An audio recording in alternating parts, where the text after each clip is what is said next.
Let's start. Okay, let's start. Alexander. Yes, thanks, Alexander. Yes, so, but I have actually 44 minutes right now, not 45. So, okay, right now I have 45.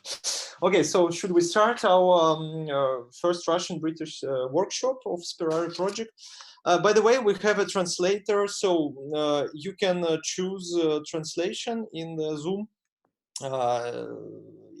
It's kind of, it spells перевод or translation. I don't know how to spell in English. So you can choose like Russian or English, and no problem for you to understand the talks. So I think I will speak Russian next. All talks I will speak Russian. So добро пожаловать на наш семинар в рамках проекта SPERARE, который осуществляется в этом году и в начале следующего года при поддержке посольства Британии и направлен, в общем-то, на наш проект, он направлен на повышение, скажем так, осведомленности общества о проблемах, связанных с изменением климата. И на самом деле очень много интересных результатов уже получено, часть из них будет представлена сегодня. И, конечно, когда мы планировали этот проект, еще никакой пандемии не было, она внесла достаточно существенные коррективы, и поэтому вот наш семинар сегодня посвящен тому, как пандемия коронавируса влияет на нашу безопасность, в том числе климатическую, влияет на качество воздуха. На самом деле мы постарались сделать этот семинар таким разносторонним, чтобы был не только физика, например, климата, но и социология, психология, журналистика, вот различные такие аспекты тоже были охвачены. На самом деле, так вот очень легко понять, что коронавирус принес в нашу жизнь совершенно новое. Мы очень легко можем собирать вот такие семинары, сидя каждый у себя дома, например, российско-британский семинар, мы уже можем провести достаточно легко и непринужденно. Не надо оформлять визы, заказывать билеты и так далее, и так далее. То есть вот такие плюсы есть. Но в качестве очевидных минусов, например, вот КОП, который должен был пройти в этом году в Глазго, перенесен.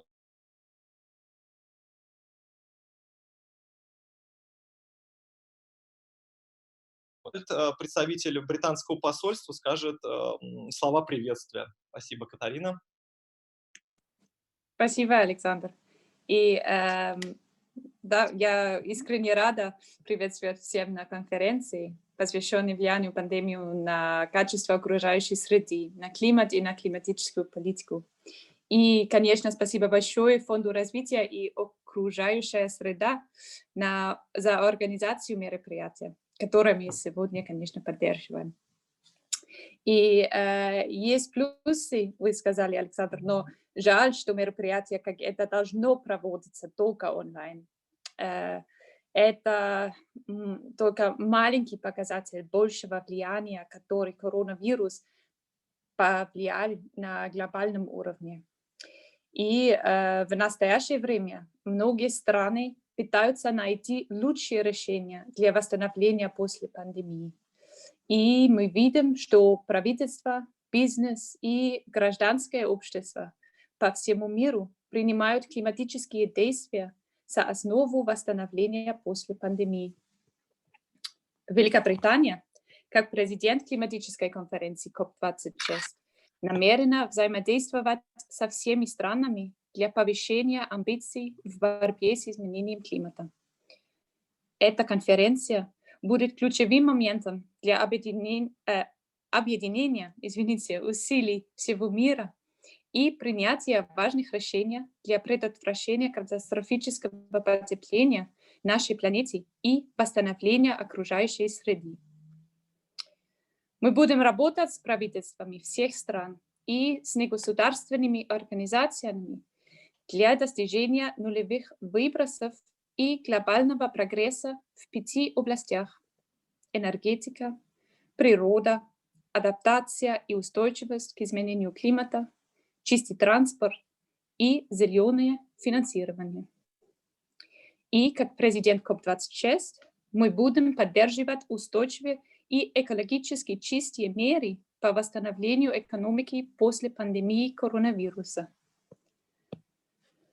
В начале декабря Великобритания объявила новую амбициозную цель по сокращению выбросов на 68% к 2030 году по сравнению с уровнем 1990 года, а также представила новый подробный план для достижения поставленной цели. Это важно также отметить и активность на глобальном уровне. 12 декабря, в субботу, в пятилетний юбилей Парижского соглашения ООН, Великобритания и Франция организовали саммит климатических амбиций 2020 года. В ходе этого саммита многие страны представили свои амбициозные цели.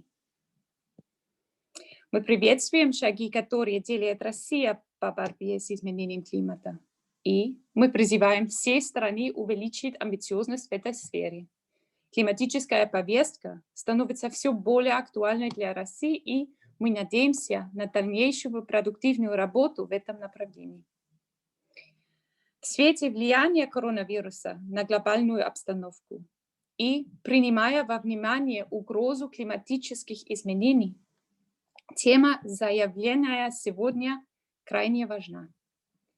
Я с нетерпением жду ваших выступлений. И спасибо за внимание, и спасибо всем.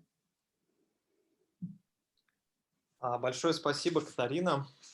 Давайте мы будем идти дальше по программе. Следующее у нас приветственное слово от, насколько я понимаю, Александр Бакланов из Всемирной метеорологической организации присоединится к нам чуть попозже. А сейчас Владимир Анатольевич Семенов, заместитель директора Института физики атмосферы, скажет приветственные слова. Владимир. Добрый день, Александр. Добрый день, уважаемые коллеги. Рад видеть столь представительный и широкий круг участников данного воркшопа. Со своей стороны скажу, что пандемия COVID-19 стала для, как всего мира, так и нашей страны огромным вызовом, прежде всего со стороны здравоохранения. Но для ученых, занимающихся исследованиями окружающей среды, это уникальный природный эксперимент по оценке воздействия человека на окружающую среду и в том числе на выбросы парниковых газов. И, разумеется, наш институт в числе многих и во многих областях впереди многих обратился к этой проблеме. Мы активно занимаемся мониторингом окружающей среды и причин ее изменения, в том числе в связи с пандемией COVID-19. Также замечу, что касаемо Парижских соглашений и изменения климата, сокращение выбросов парниковых газов в связи с рецессией экономики из-за пандемии также является интересным примером и во многом показательным примером сейчас всему человечеству, что означает снижение выбросов парниковых газов, по некоторым оценкам на 3% в годовом исчислении в связи с COVID. Какое воздействие это окажет на экономику?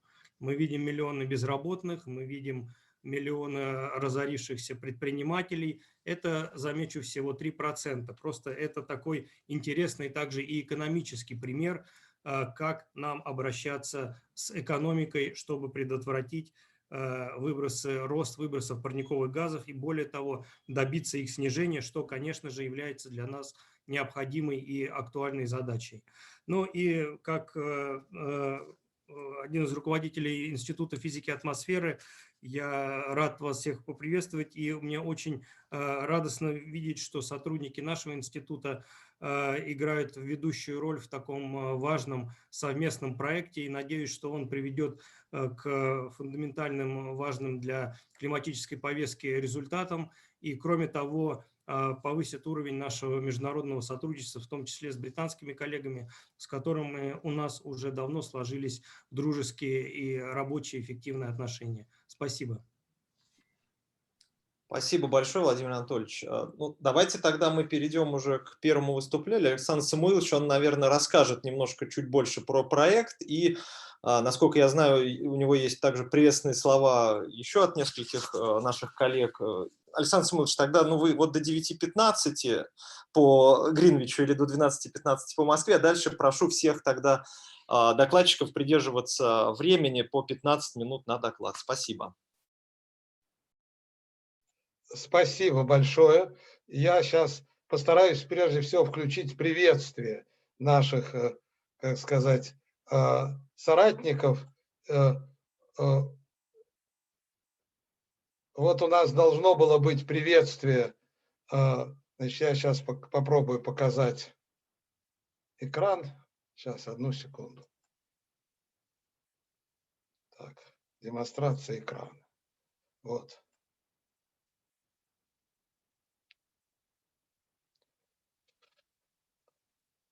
Вот, если вы можете видеть, понятно, самому не очень хорошо видно. Мы получили приветствие от ключевого научного сотрудника Всемирной метеорологической организации Александра Бакланова, который приветствует нас от имени Всемирной метеорологической организации и информирует о том, что ВМО осуществляет программу по оценке изменения качества воздуха во время локдауна, связанного с COVID-19, а также о том, что Российское географическое общество планирует выпуск специального журнала «География, окружающая среда и устойчивость» в будущем году, который будет посвящен как раз проблеме того, как географическое распределение пандемии и как оно влияет на здоровье, экономику и экологию. И вот подпись профессора Бакланов, научный офицер научного инновационного департамента Всемирной метеорологической организации. В настоящую минуту Александр находится на плановом визите к врачу, который нельзя было отменить. Как только он освободится, он к нам присоединится. На всякий случай я показываю эту презентацию. Теперь, значит, нас еще поздравил, здесь так можно сказать, поприветствовал, да,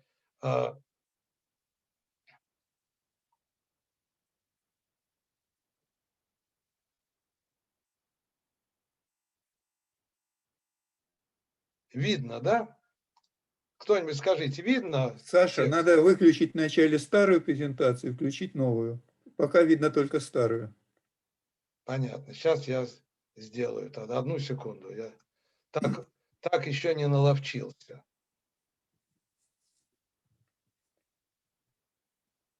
Вот это выключаем, да? Да, Тут и теперь новую надо включить. теперь надо включить новую. Вот, теперь видно, да?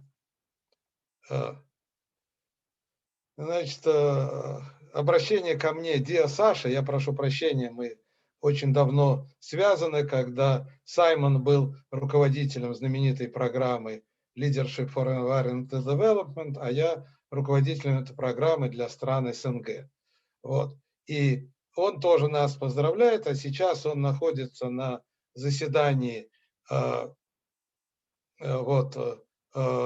совета Northampton Water Великобритания. Как только он освободится, он тоже к нам присоединится. Теперь я, как меня учит Гдалий, выключу эту и включу демонстрацию своей презентации, которую еще потребуется найти. Одну секунду.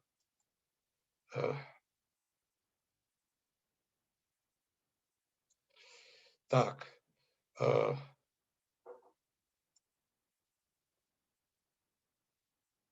Также вот.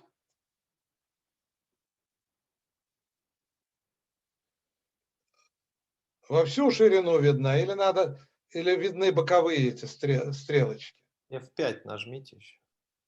F5. Нет. Не хочет. Тогда внизу вот кнопочка. Вот, вижу. Да. Вот. Угу. Значит, тут вот показано, о чем я буду говорить, и представлены те организации, которые я в данном случае представляю. Фонд развития окружающей среды Development Environment Foundation и Институт физики атмосферы Российской академии наук. Вот Александр Чернокульский предложил такое блестящее сокращение для нашего института, ну, которое восходит к знаменитому латинскому выражению «dum spiro spero», «пока живу, дышу, надеюсь». И поэтому, соответственно, наш проект сокращенно называется SPERARE. Это удивительно, это название было придумано еще до карантина, когда теперь слово «дышать» получило другое немножко звучание, и наш проект, соответственно, слегка сдвигается из климатической тематики, становится не только климатической тематикой, но и тематикой, связанной с качеством воздуха. Вот это наш семинар, и тут внизу можно видеть ссылки на сайт нашего фонда, где есть и по-русски, и по-английски информация о нашем семинаре, и будут выложены все презентации и другая информация, связанная с проектом. Основная идея нашего проекта заключается в том, чтобы попробовать донести до широкого российского и международного, если получится, общества правдивую информацию об изменении климата и о озабоченности об этих проблемах. И мы как-то предполагали, что мы будем сообщать человечеству результаты COP26, но в силу всех обстоятельств основное внимание в первом квартале 2021 года мы уделим тому, чтобы ознакомить российское общество, и научное, и бизнес, и гражданское общество с ожидаемыми результатами COP26. Вот в этой связи основные достижения, которые мы хотим получить, это в первую очередь понимание, как российское общество озабочено или нет угрозами климатических изменений. И тут у нас будет специальный доклад от Левада-центра, который уже провел часть исследований по нашему заказу. Не буду предвосхищать. Кроме того, будут у нас научные оценки уровня и ранжирования опасностей, связанных с изменением климата. Ну и вот мы сейчас готовим подборку для того, чтобы на нашем сайте было большое количество материалов об изменении климата и процессах, которые приводят к изменению климата, и последствиям. И, наконец, последнее, что мы можем сделать в преддверии COP26, это распространение материалов, подготовленных для этой сессии. Надеемся, что она случится. Теперь перехожу конкретно к локдауну и качеству воздуха. Значит, в нашем институте, вот Владимир Анатольевич Семенов нас уже приветствовал, который был, как сказать, в каком-то смысле инициатором, чтобы наш институт занимался этими вопросами. А вот Андрей Иванович Скороход и Дина Петровна Губанова и я в каком-то смысле в институте, мы постарались посмотреть, что происходит, точнее сказать, что происходило весной, потому что я думаю, что осенний локдаун будет для качества воздуха совсем другим, чем весенний. Вот так менялась активность во многих городах мира. Красной жирной линией показана Москва, с марта по сентябрь 2021 года. Дальше мы обратились к Департаменту природопользования Москвы и организации Москомониторинг, которая имеет в Москве и ее пригородах свыше полусотни, по-моему, уже примерно 60 автоматических станций. Но мы попросили их отобрать конкретные станции, которые либо вблизи больших трасс, либо внутри жилых территорий. А вот галочкой, вот я не знаю, как по-английски галочка, представлено местоположение нашего института, где ведутся тоже постоянные измерения многих составляющих, но с неким особым вниманием к частицам и к вот так называемому антропогенному городскому аэрозолю. Вот по данным Мосэкомониторинга было такое снижение в апреле апреле этого года по сравнению с предыдущими годами. И мы постарались посмотреть, как угарный газ СО и крупные частицы до 10 микрон весной 2020 года вели себя по сравнению с предыдущими годами. Вблизи дорог красные линии и на жилых территориях зеленые линии.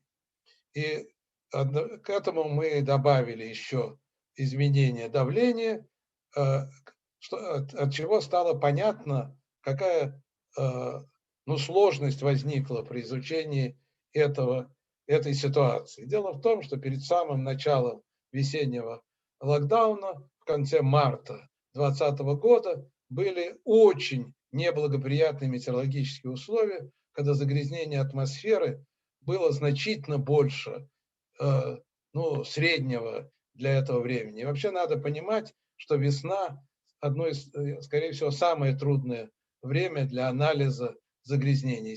В Москве и в аналогичных городах сходит снег, поднимается пыль, накопившаяся за год, и многие другие вещи тоже очень усложняют исследование поведения загрязнения атмосферы городской, особенно в весеннее время.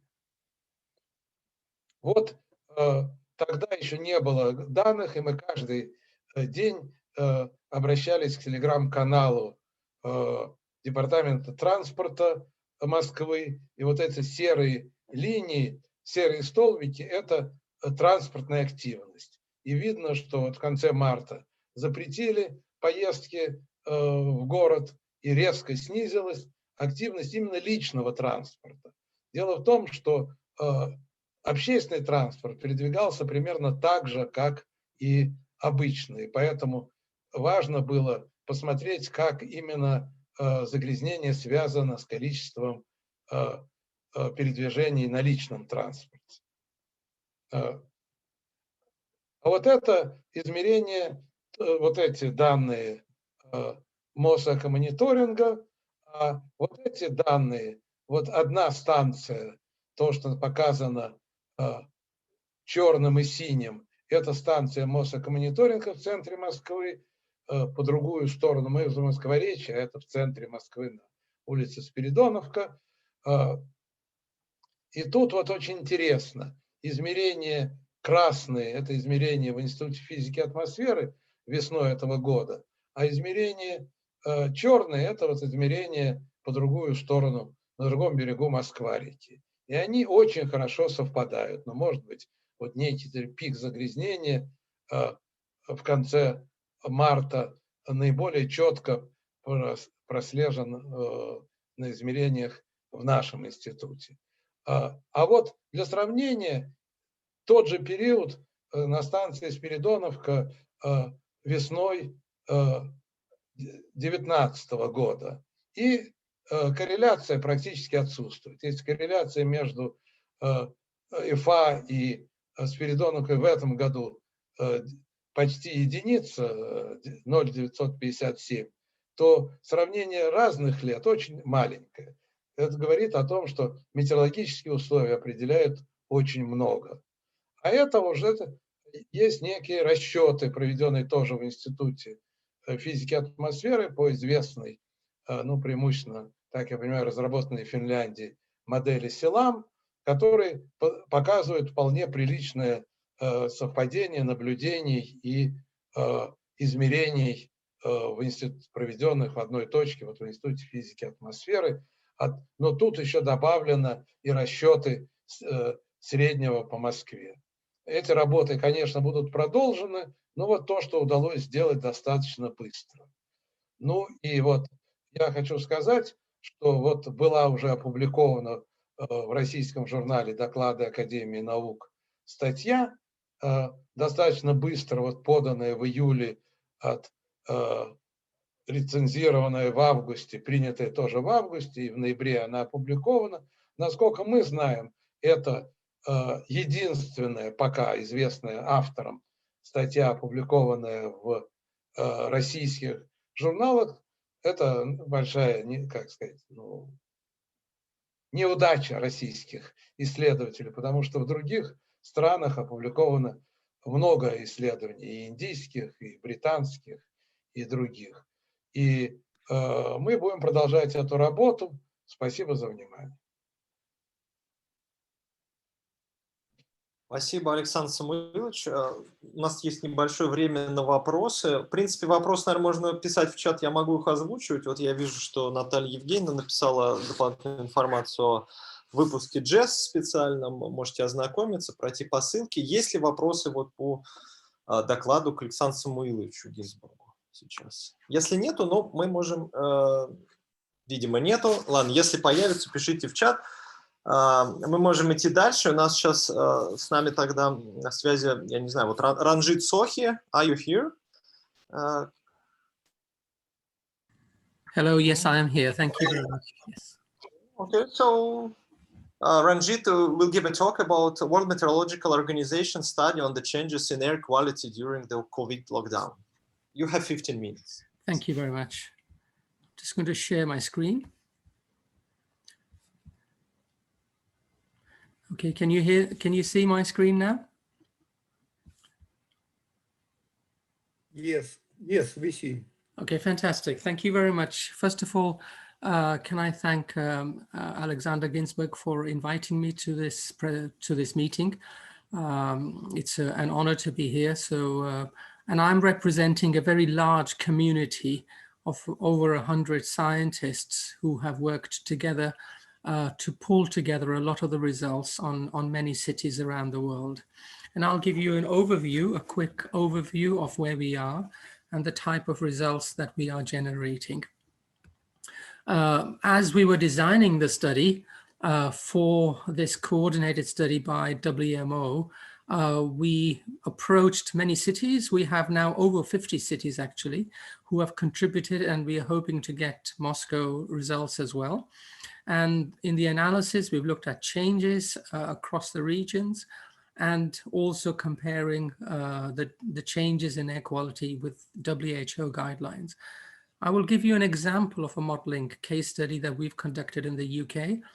And this is the second phase now, where the modeling phase for the whole coordinated study is now just beginning. And then I'll end with some conclusions. Okay, as we all know that the pandemic was declared in March. One of the difficulties of having a coordinated study is that the timelines and the strictness and the relaxation of lockdown periods are variable throughout the regions.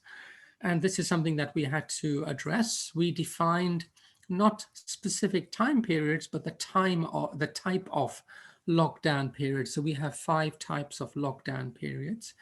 For the modeling study, most modeling studies have a pre-lockdown and a lockdown period. In an observational study, it's important to take account of meteorology, and I'll comment on that as I show the results. And our expectation is to have more cities as time goes on. This gives you a global map of the spread of the cities. We now have cities in Australia as well. We have more cities, I think, in India that have just arrived. We lack, obviously, data from Africa, and there are reasons for that. And we have more cities also in Europe that have arrived. This is a schematic of showing how the lockdown periods were defined. So the data that we have used was provided by our local contacts. And on the left-hand side, you will see the regions that have been covered so far. As I said, there are more cities already. And you will see on the legend, you will see how the 5 periods have been defined for the observation and analysis. So if I give you a quick glimpse that one of the difficulties we have is in an observational study is to take account of meteorological parameters. On the temperature variation, so you will see I know you won't be able to see the name of the cities, but the Chinese cities are at the top. We have the Indian cities, then we have Southeast Asia, we then have European cities, and then we go to North America and Latin America at the bottom. So the temperature anomaly, by comparing 2020 lockdown periods with the past 5 years from 2015 to 19 is what we are looking at. So these are the changes compared to the past 5 years. On the temperature, you can see there are some changes in temperature, but relatively the anomalies are not so large. But that is not the case when you look at precipitation. As we all know, precipitation can change, is very heterogeneous, and we can see the changes are quite stark. And similarly for solar radiation. So and one difficulty we've had is that we don't get consistent observational data. So we are now moving to a more consistent treatment with ERA 5 data, which will now form the basis of our study in the future. Here I'm going to give you an overview of the changes. So these are the percentage changes in the key air pollutants. And straight away what you will see that in PM 2.5 and obviously PM 10, whilst there are areas and cities where you are getting some reduction, and if you look at the middle of the figures, that's the full lockdown period, you'll get reductions, but there is variable and mixed responses. So in some of the Chinese cities, there can be an increase. Now, we are attributing, we're analyzing this, but this is probably associated with high relative humidity, possibility of formation of aerosols. So it's not simply due to an additional source coming into that area. And that is reflected in PM10. Now, if you look at the PM10 and compare that with the cause fraction on the right-hand side, a significant part of the PM10 is really due to the changes in the cause fraction. And we would expect that because this would likely to be the local cause fraction, and the reduction is simply because there's less traffic, less road or resuspended dust. If you look at the NO2, it's a more consistent picture. If you look at the lockdown in the middle of the figure, you will see all across the cities, we are getting a significant reduction of 40 to 60% compared with the pre-lockdown period. And then now we use CO as a marker for biomass burning. And we found that as a useful marker to see if there's any intrusion of any wildfire smoke coming into the area. And if you compare the ratio of CO to NOx, which is a traffic marker, you will see on the right-hand side, the red figures, which are all in around Spain. And that's one of the areas which was subjected to a long-range transport from biomass burning. And then if you compare this with different, rather than the lockdown periods, where you compare the responses at different sites, traffic site, urban background, industrial, etc., you will see a lot of the changes in NO2 are attributable in the traffic areas. So most of the changes were due to the reductions in traffic. The situation is much more complicated for PM. And in ozone, we actually get an increase. And this is where the meteorology plays a considerable role. And this is the direction where the models are now going to understand the changes in ozone in urban and rural areas. If I quickly look at how the changes in air quality have compared and were they sufficient for us to meet the World Health Organization guidelines on NO2. Now that is clear. The message is that in most cities, a very drastic reduction in emissions can lead us to be meeting the guideline values from WHO. but they're only just. They're not a huge difference, but they are meeting the guidelines. The situation is very different for PM 2.5. So what we have now here, we are looking at the PM 2.5 figures, and for on the left-hand side, you see the past five years, averages from 2015 to 2019. On the right-hand side, you see the current 2020. And you see the situation hasn't really changed. Whilst we are becoming closer to WHO guideline values, we still exceed them. So PM 2.5 is a problematic pollutant for many reasons. I'm just going to give you a snippet of the modeling case study as an example of the direction of how the coordinated study is moving. So I'll give you an example of what we've done in the UK. So we define 2 periods. The baseline is the pre-lockdown. Sorry, the baseline is the complete period from March the 1st till the 26th. Our lockdown in the UK took place on the 24th of March. So that the scenario 1, which is an overall reduction in emissions, is from the 24th when the lockdown took place to the end of our analysis period of 26th of April.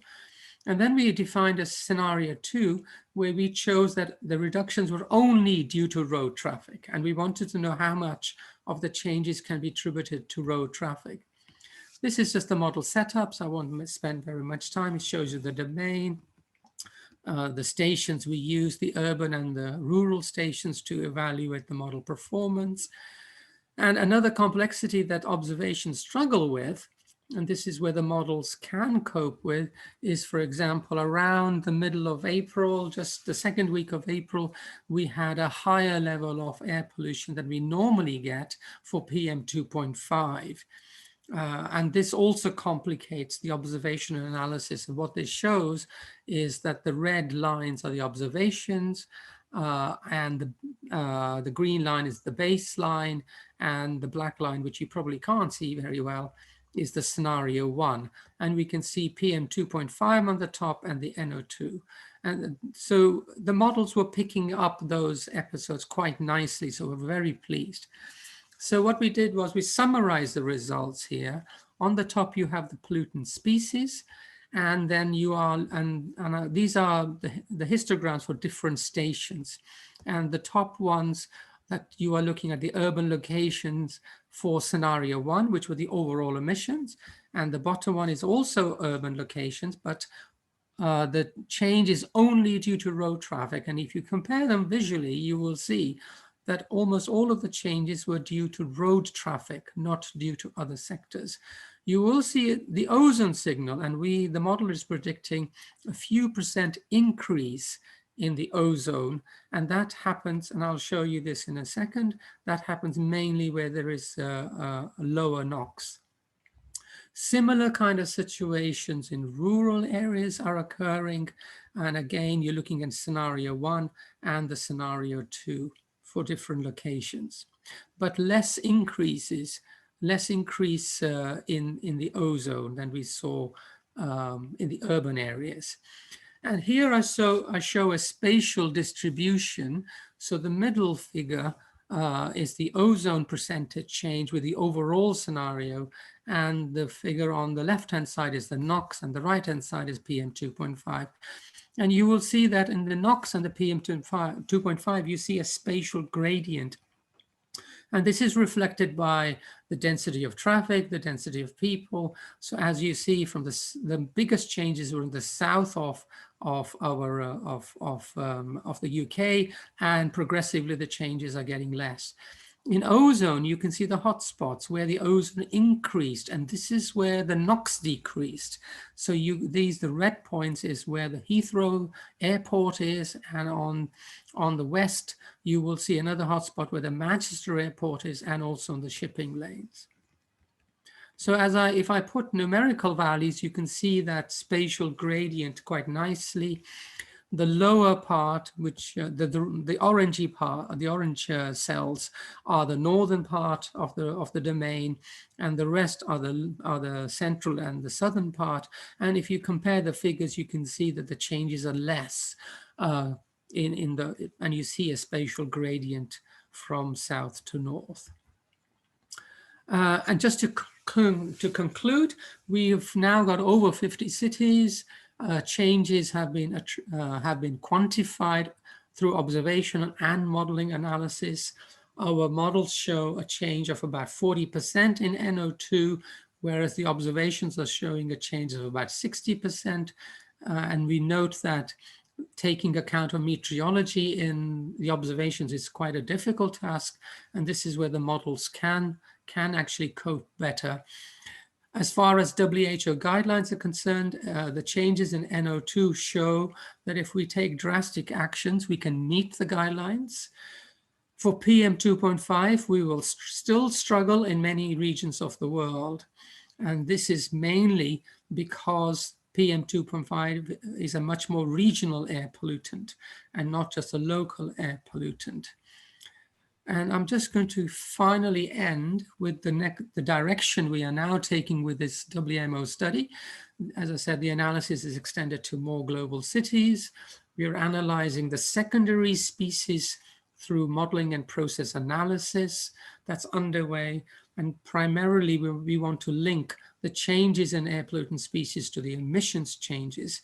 We also have further analysis to look at the different regional differences across the globe. And our overall goal is to come up with a consistent global message from a large community on what lessons we are learning to transition to a lower air pollution environment, a lower air pollution atmosphere.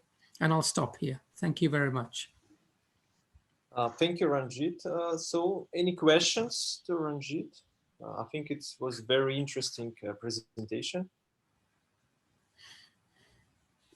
I have a question. I saw the list of cities, and I cannot see any Russian cities. So, do you have any plan to add Moscow or St. Petersburg or kind of another cities? Yeah, so we have approached our colleagues, and Alexander Ginsberg knows about this. So we are expecting data to arrive and be part of this global study. So this is a totally open study. We have approached as many people as we know, and is still open. And if there are cities and data can be provided, especially the observational data, because that part is now coming to a close and we are writing a paper on this. So that would be really welcome. Okay, thanks. So, okay, I think we should move on. So the next talk will be given by Maria Sharmina from Tyndall Center for Climate Change Research, and she will talk about COVID-19 implications for climate mitigation. Maria, okay?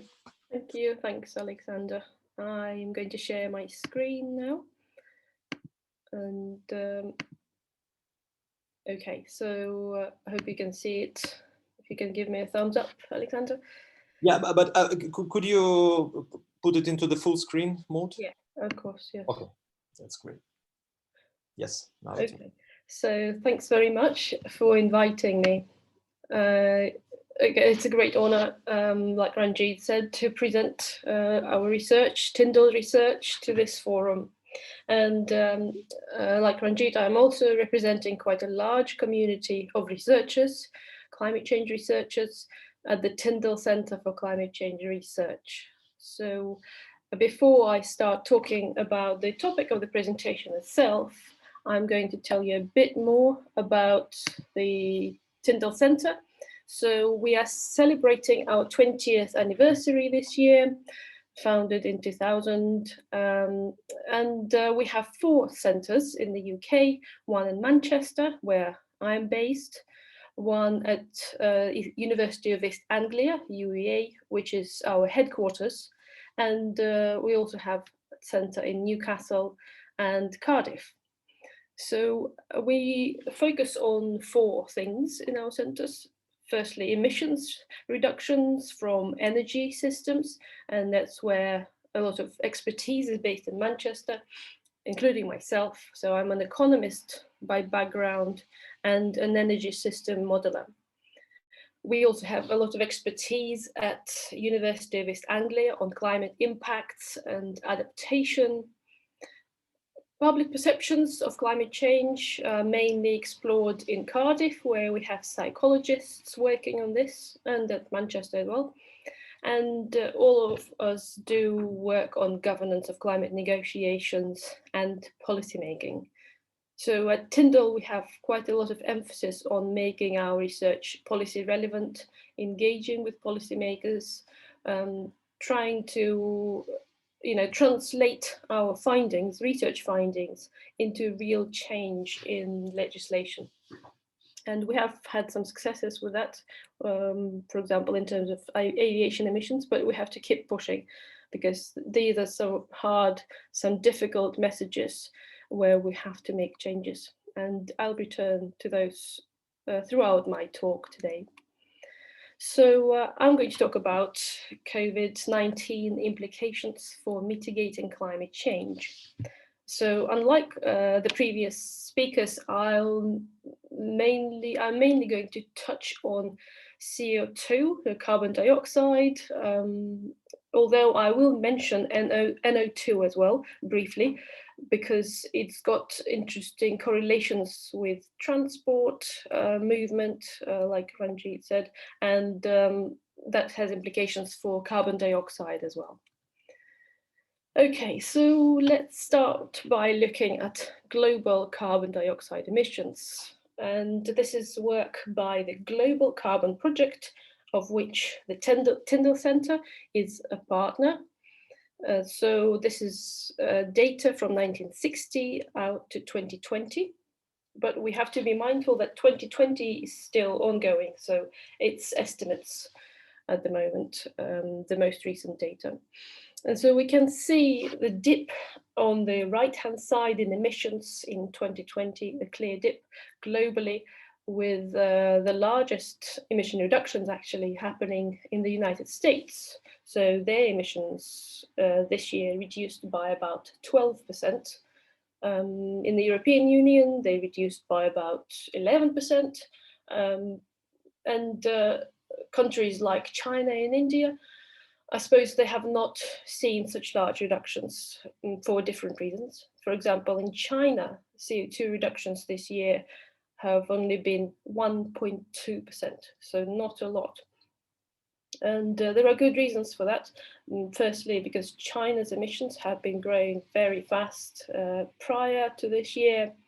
And the second reason is because they have had a very short lockdown. So they've managed to get hold of the COVID virus, have control over it fairly fast. So they didn't have to stop their economy, their transport for such a long time as, for example, the United States or the European Union. So that's emissions from fossil fuels globally. And if we look at sectoral emissions, again globally, and this graph is daily for this year, starting in January, you can see that surface transport, such as trains and cars and trucks, has undergone most of the emission reductions. That's consistent with what other speakers are saying and with some other findings, for example, in air pollution. So surface transport has reduced its emissions at the peak of the pandemic, of the lockdown rather, in April and March by about 50% compared to the same period last year. Industry has reduced emissions by about a third at the peak of the lockdowns. Aviation, in relative terms, was the largest, so they faced the largest emission reductions by about 3/4, about 75%. But that's in relative terms. In absolute terms, they are quite a small sector in terms of CO2 emissions. And so they are completely dwarfed by emission reductions in surface transport. So we know that surface transport constitutes about 20% of global CO2 emissions. So it's very important in this fight in reducing emissions. from fossil fuels. We can also see from this graph that emissions are actually recovering. So although we did have this big reduction in March, April, May, we can see that emissions are returning back to normal. And that links to some of the data on air pollution. So this data is from some Tyndall research, but the next graph I'm going to show is actually from someone else. Very recent data that came out in December. So this is a study of about 50 UK cities and towns, and it's on air pollution rather than CO2. But because they are looking at transport, that has implications for carbon dioxide as well. So you can see from the top panel of small graphs for different cities that NO2 concentration did drop again, so consistent with Ranjit's presentation, and then it returned back to normal levels. And if you look at the bottom graph, which is the use of transport in Great Britain, again, we can see transport use returning to pre-pandemic levels. And that's particularly true for non-public transport. So the purple line, that's well above public transport use. So people are using a lot more cars. People are driving a lot more. And that's got to do with safety and how safe people feel on public transport.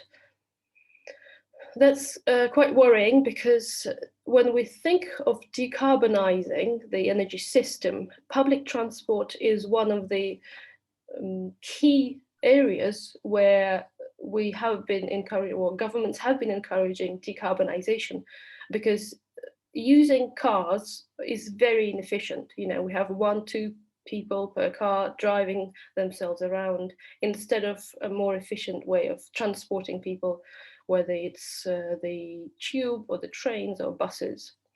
But clearly there's a lot less use of public transport now. And I think we can expect that to continue for a bit.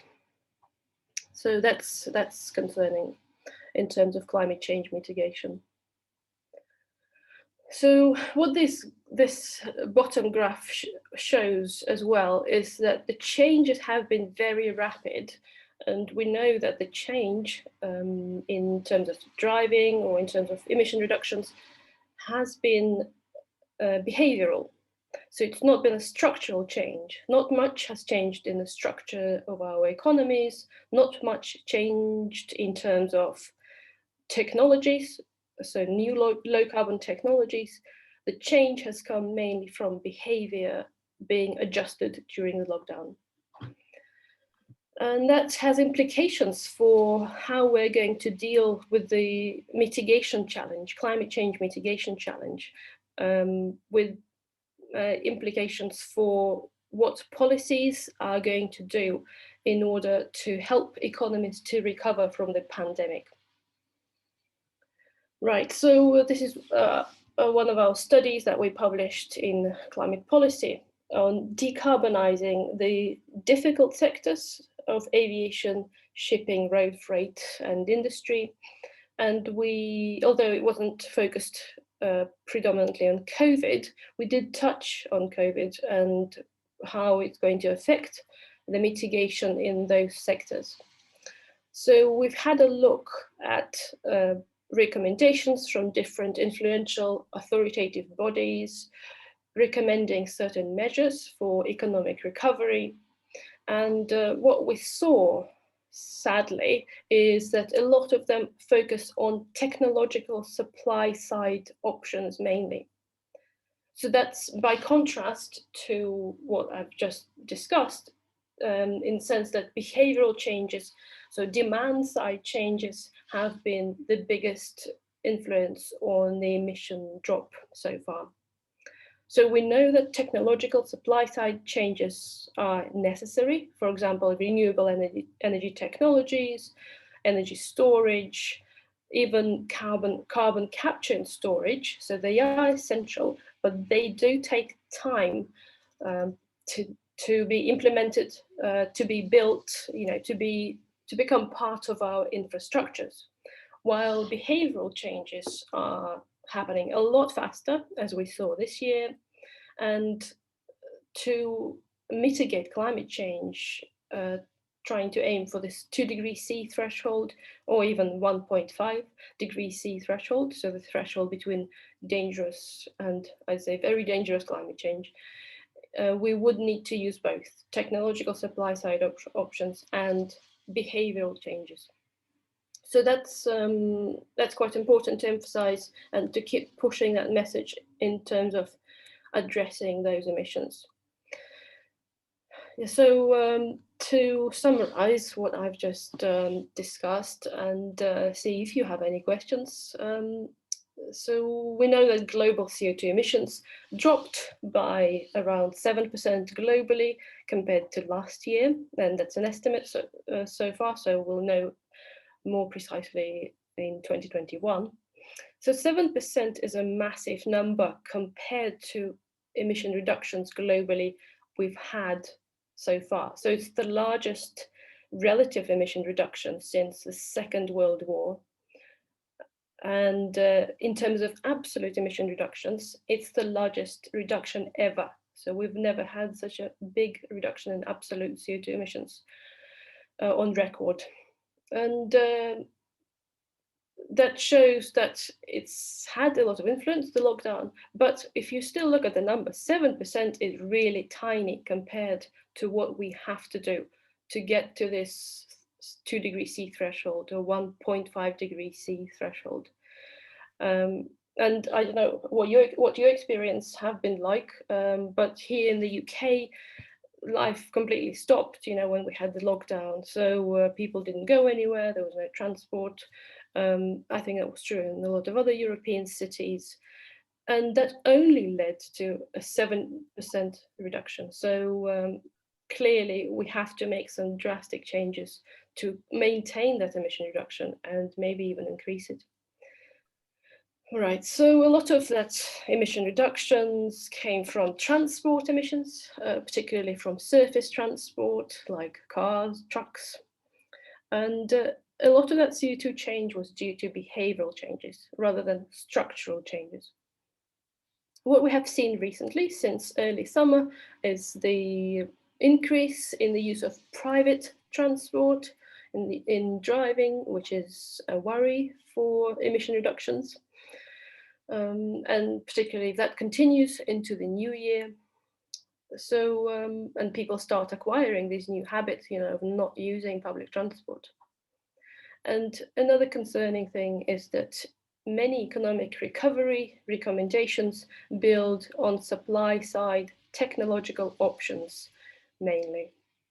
Although recently we have seen an exception, for example, in the UK, we have this 6th carbon budget that came out in December, a couple of weeks ago, and it does actually mention that we need to do less flying, less driving, eating less meat. So it's a good sign that these things that used to be a bit of a taboo for policymakers to mention, because it's a bit risky, if you want to be elected, to try and force your electorate to change their lifestyles. So it's easier to focus on large infrastructure projects, technological projects, politically.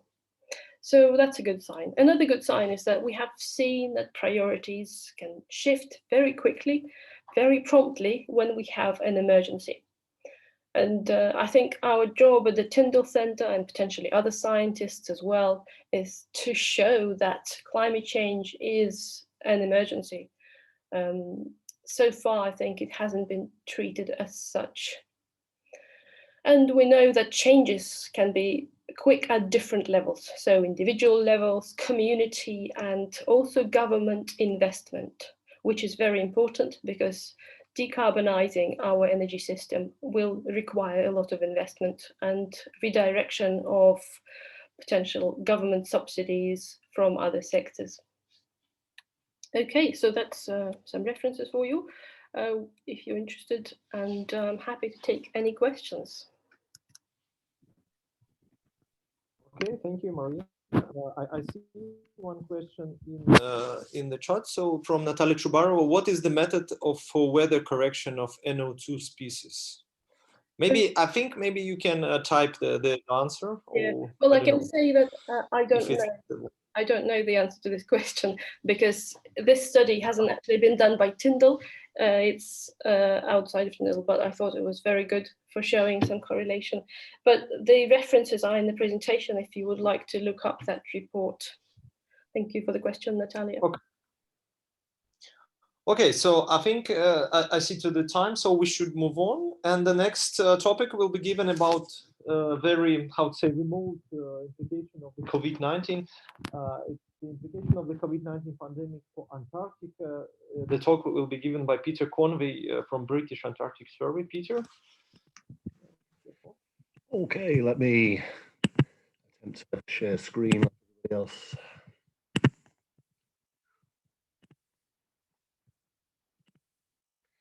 Can everybody see that?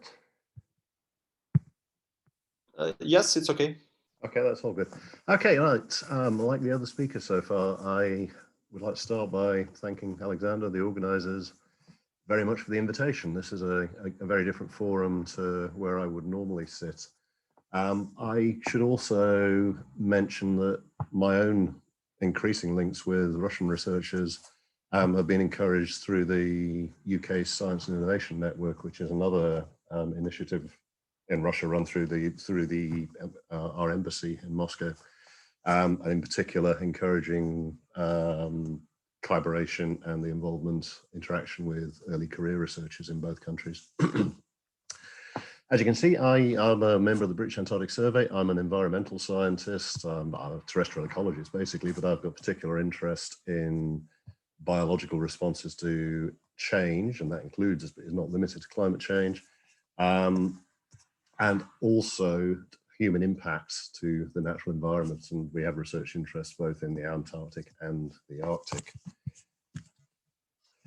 What I'm going to say today is drawn largely on these two papers, one which we produced in our own institute, looking at the implications of COVID for various aspects of operations and functions in the Antarctic, and one from the organisation called Gateway Antarctica in New Zealand, which is more of a social sciences and humanities approach to looking at how the pandemic is going to influence the way Antarctica operates over the next 5 to 10 years at least. British Antarctic Survey as an institute covers many, many disciplines. Say I'm a biological scientist, but we have a major interest in the way that Antarctica affects, influences, controls important aspects of global climate.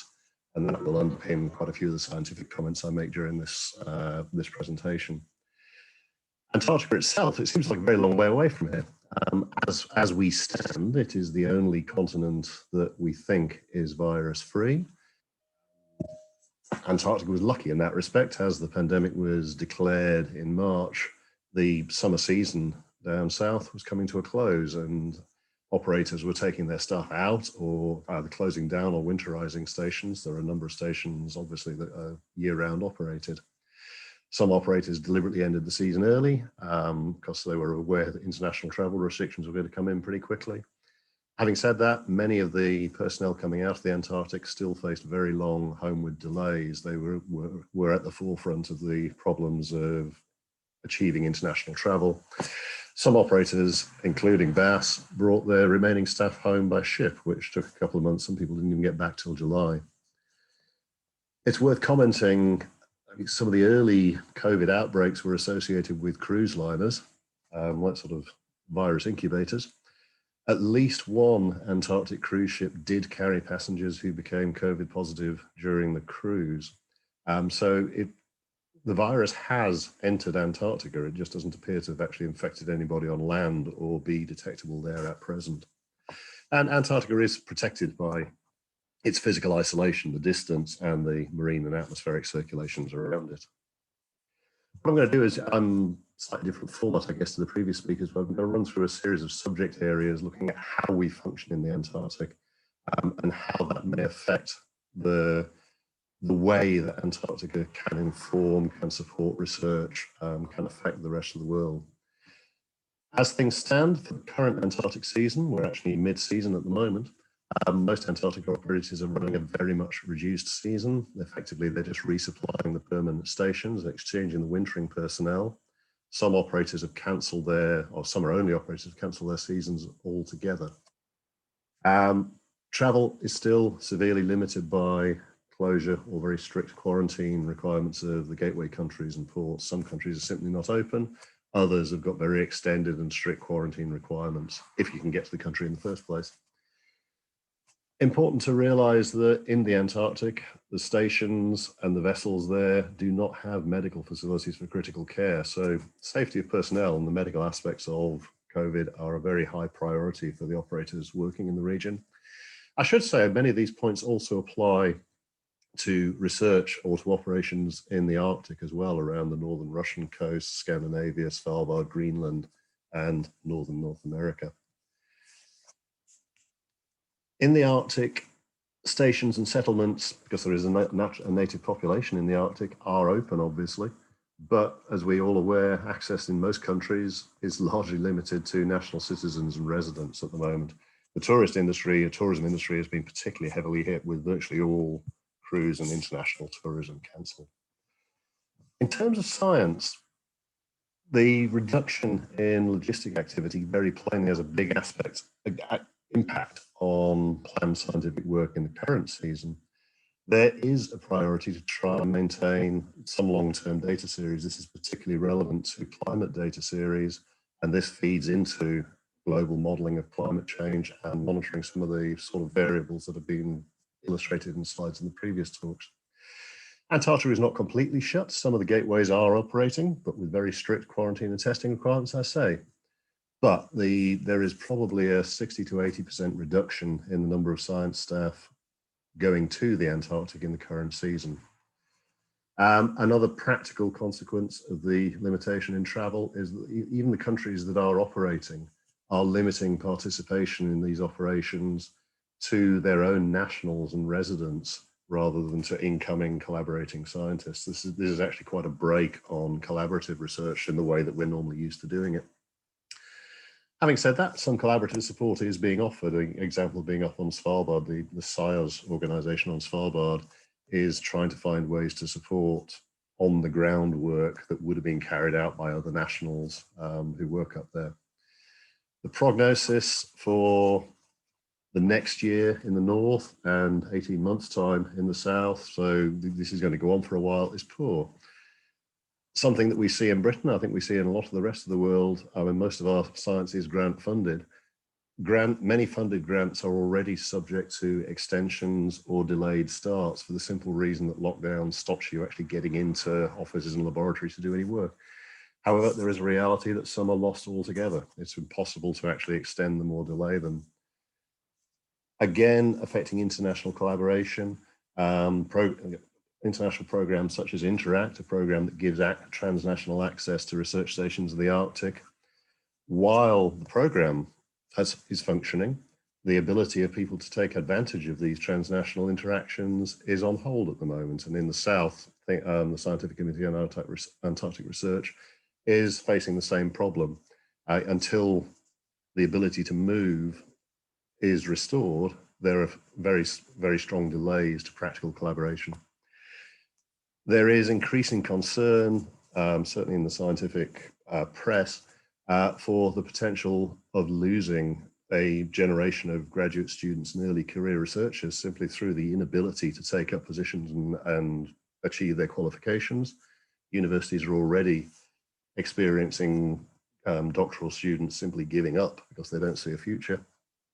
And there is also a distinct possibility of the premature loss of what you might call late career scientists, late career expertise, as they sort of fall off the end of the career ladder.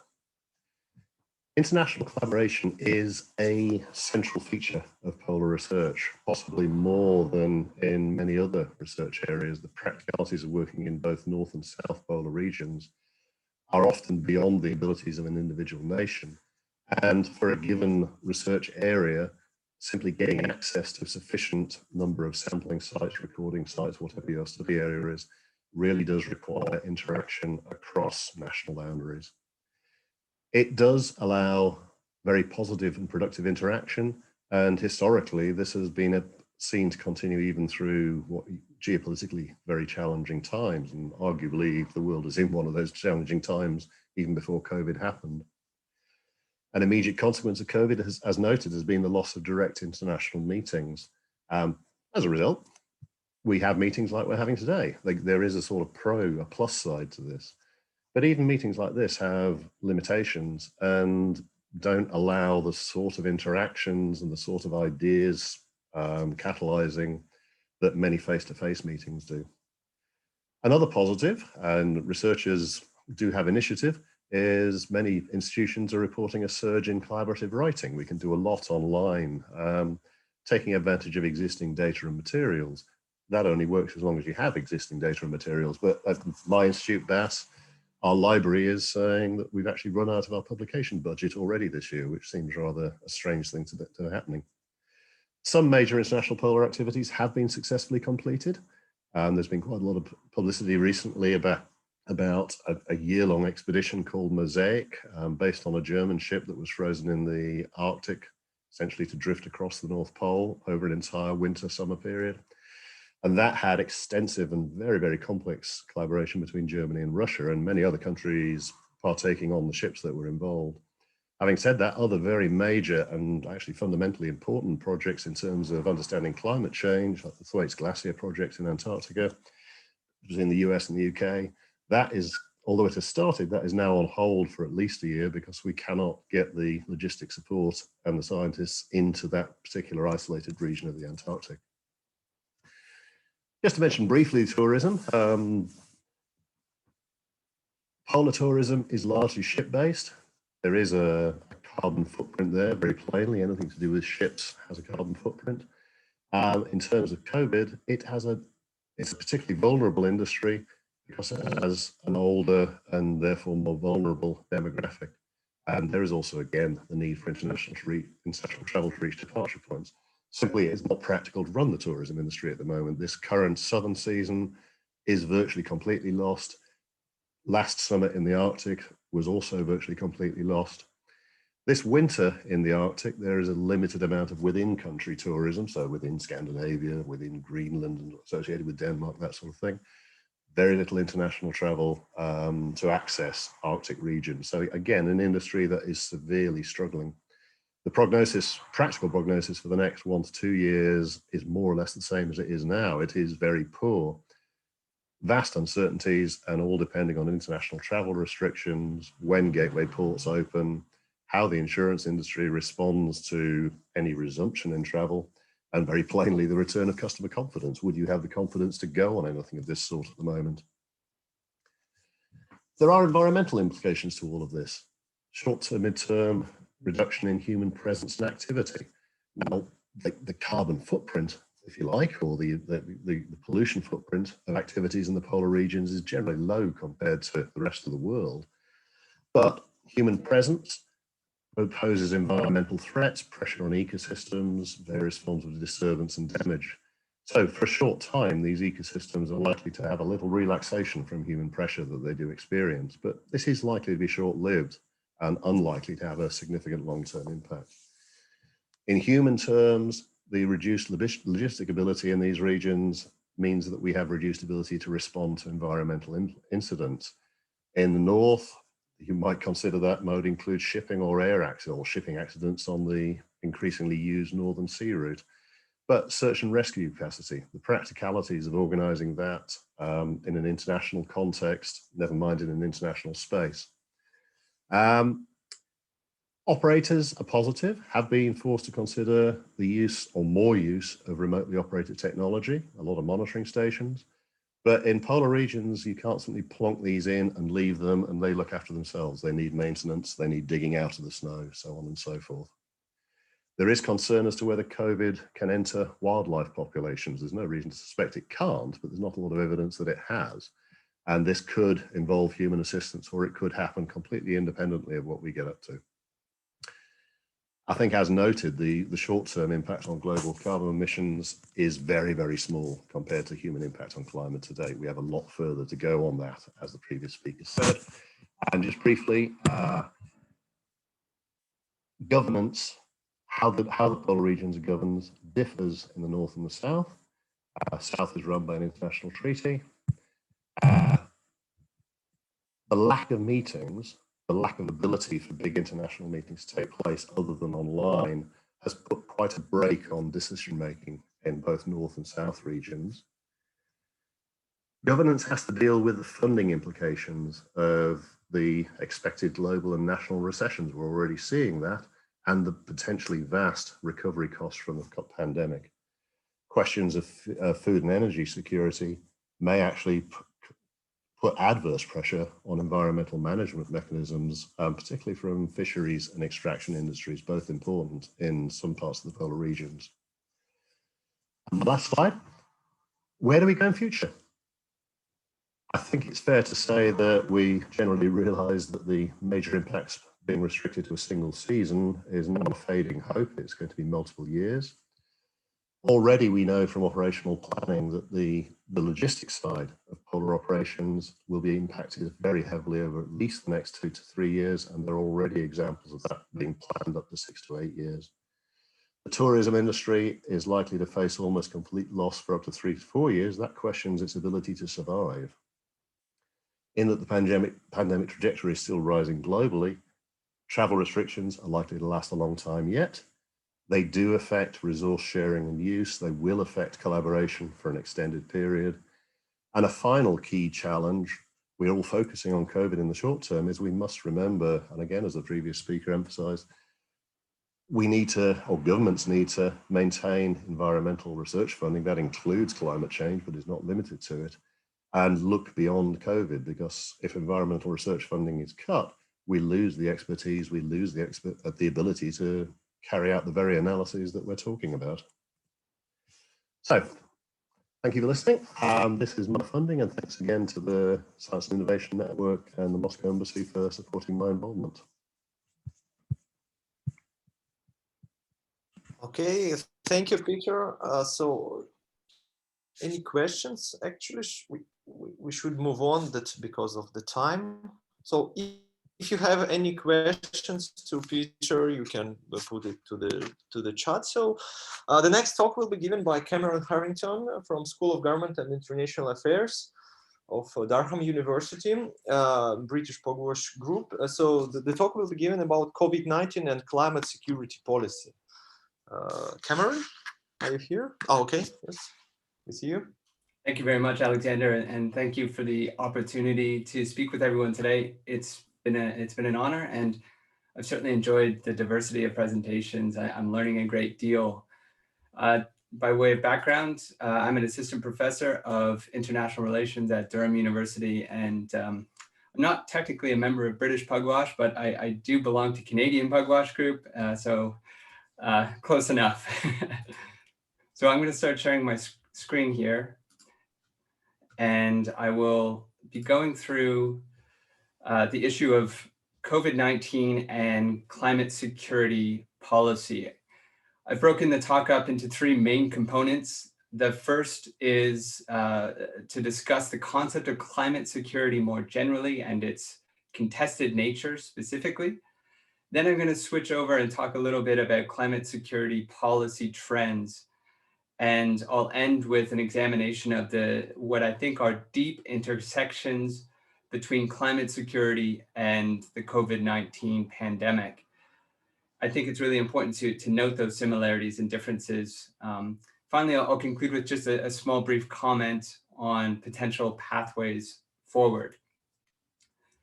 So, climate security is a contested concept, and I don't mean to get too esoteric here, too academic, but I think it's important that we recognize that security is something that resides at the core of our larger conceptions of the world. And this has a real impact around the world at a micro level.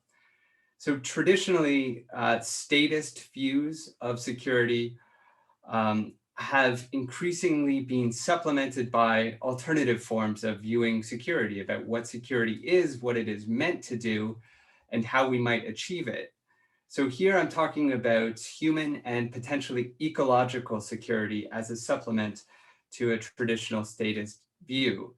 So rather than seeing state security as necessarily paramount, where we're really focusing on national territories, on sovereignty, and military responses to ensure that survival of the state, concepts like human security and ecological security focus on alternative units. So I'm here talking about the individual, perhaps, and maybe even the ecosystem, a particularly local or regional ecosystem.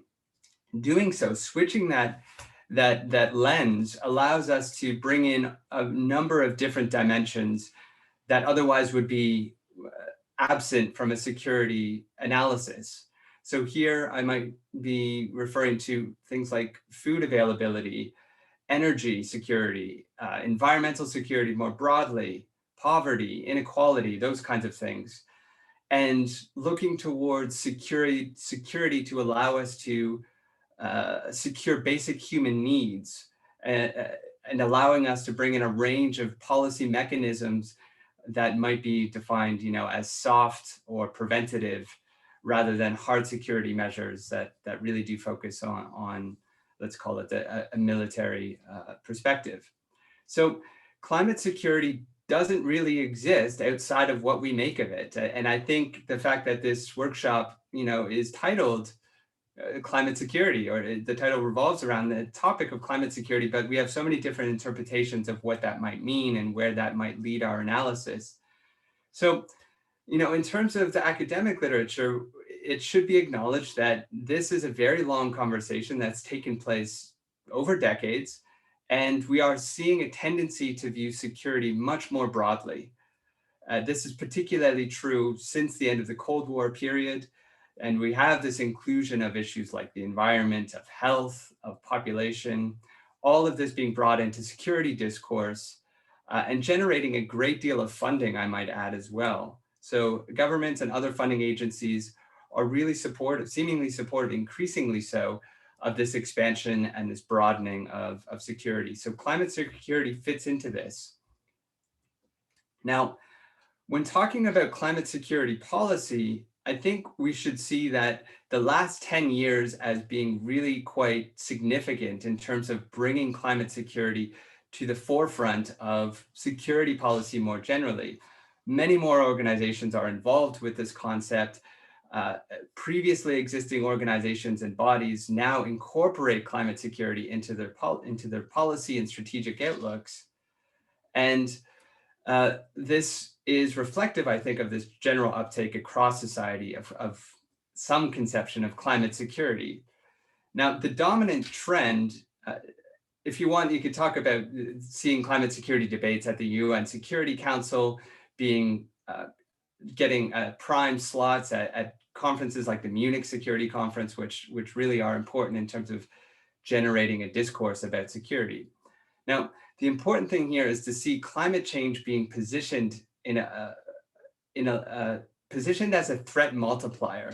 This is the dominant trend, I think, when we're seeing climate security being included in larger security discourse. So what that means is that climate change will stress or create additional stresses on tensions which already exist in society and between societies.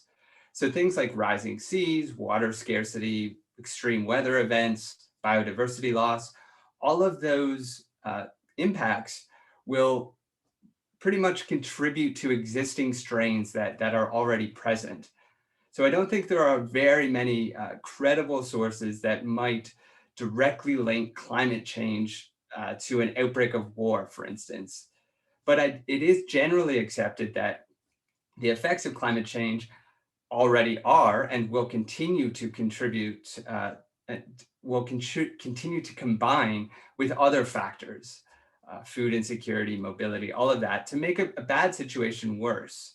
So rather than focusing on climate security policy as really this sort of around conflict prevention or conflict suppression, it's much easier to see climate security filtering into, you might term it humanitarian disasters rather than outright conflict.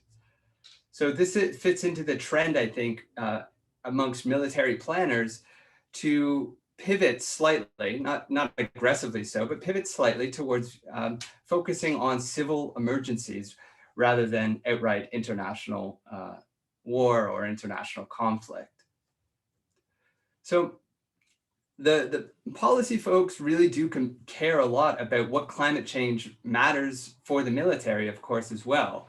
And so this might encourage analyses that focus on understanding the impact of climate on military installations, bases, on training procedures, on certain security operations and existing missions or future missions. There's all sorts of adaptation roadmaps that military planners have been creating over the past, as I said, decade or so.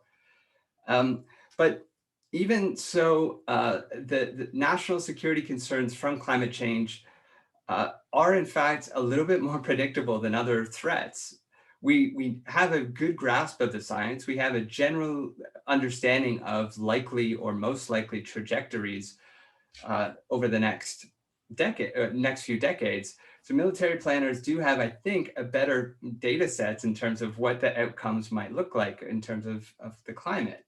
So this allows for a specific type of military analysis that I think would be absent from trying to contend with really complex and unknown problems related to, say, terrorism or something like that.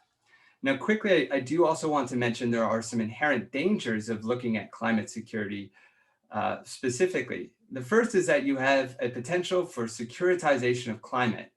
This, in effect, means that climate change becomes a security issue. A security issue requires a rather significant type of response, right? A security issue is an issue that is of existential importance. It therefore requires a response that can potentially bypass other political maneuvers related to, say, collaboration or cooperation or compromise. Placing climate at the heart of a security doctrine does have significant dangers and may include actors that are not very well positioned, like the military right now, to deal with climate issues. The other danger is kind of the flip side of that, which is the climatization of security, which refers to the potential of actors to point to climate change as the culprit for otherwise political or security maneuvers. I think there are some examples around the world of some states pointing to climate change as the reason for, say, water unavailability or the continued diminishment of certain water and food resources, rather than deeply political decisions of water diversion and those kinds of things. So climatization of security is another danger to think about. Okay, so turning now to COVID-19, we're seeing a lot of discourse emerging here that combines the two. COVID-19 has been described in popular media as, quote, a dress rehearsal for climate change. This is something that was quoted in the Guardian newspaper here in the UK. There have been academic papers, in fact, that have referred to COVID-19 as a disease of the Anthropocene. This, of course, refers to the biotic mixing or biotic exchange between wildlife and human populations, which has led to this outbreak. And this is, of course, because of the human encroachment onto wildlife habitats. It makes perfect sense then to start linking globalization, particularly of trade, commerce, transportation, and populations, as responsible for the rapid and truly global spread of this pandemic. And urban density can also factor in here. The other way you might connect the two is by viewing climate change and COVID-19 as part of a new type of threat or a new type of emergency, one which is spatially long. You can refer to it pithily as a long emergency, something that does not occur overnight or over a week, but rather over a year, decades, centuries in climate change terms.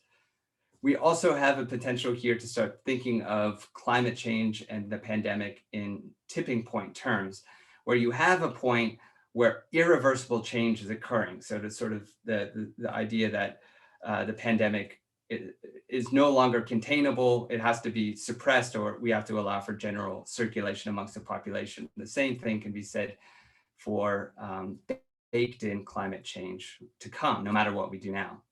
Threat multiplication, again, the impact here across multiple domains. And finally, the risks and costs of inaction are much, much greater than proactive policies.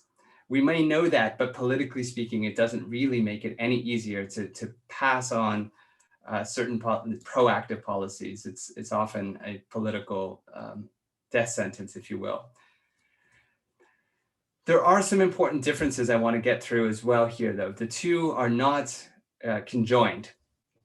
First, the scale and speed of the pandemic it exceeds that of climate change. I don't need to belabor this point amongst this audience, but the pandemic moves at the scale and speed that climate change does not. And climate change is in fact a very slow burn compared to something like a pandemic.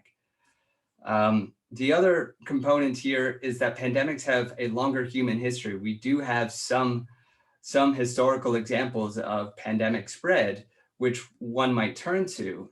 Of course, the dynamics of this virus are a bit difficult to grasp, given the uniqueness of our globalized society, but nonetheless, it is something that does have a longer human history than rapid climate change. Viral outbreaks are something that have been identified in military doctrines, much more so than climate change, you might be surprised to learn. Pandemic and flu outbreaks are oftentimes at the heart of national security strategies, which begs the question why many countries and states have been so poor at responding to those outbreaks. The cause and effect dynamic is easier to establish in a COVID-19 crisis, of course. Individual actions related to climate change are much, much harder to establish, both psychologically and scientifically, of course. So the cause and effect relationship is much more indirect and diffuse than in a pandemic or a viral outbreak. And finally, I would like to say that there are no vaccines for climate change. And this, I think, is a crucial point to really make. Climate change requires a much more diffuse array of policy measures and security measures than a pandemic, which we are pointing to an escape route, essentially, that through the vaccine that does not exist for climate change. The impacts here on the implications are, well, there are many. I think it depends on how you frame it. You might turn to that second bullet point first and say, well, it's quite likely that COVID-19 is going to increase climate insecurity. Here, I think it doesn't require a whole lot of imagination, but exacerbating already existing tensions, putting a pandemic in the middle of that is one of the certainly most disruptive global events that could have happened. As a result, climate security or insecurity is going to continue to feed into that. Going back to that first point, though, we are presented with certain opportunities. There are increasing calls for a green recovery, certain discourses around build back better. So when we are now presented with an opportunity to inject new forms of social life, it means a lot of new forms of funding being funneled into certain types of recovery. So inclusion of climate into the stimulus and relief packages is going to be really crucial, I think. Sorry, could you please have only 1 minute? So yes, of course. I am very close to finishing. Okay, thanks.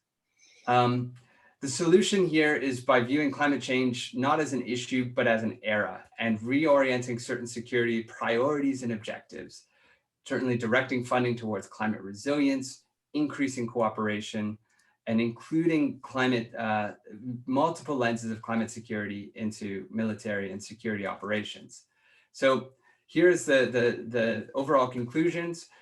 There are certain policy lessons that should be learned from the pandemic: monitoring, info sharing, a general whole of society approach, and a reformed form of multilateralism. Thank you for your patience. I appreciate it. I'll finish there. Thank you. It was very interesting. I really like your thesis about that there is no vaccine for climate change. I think it's very nice words. we can use it.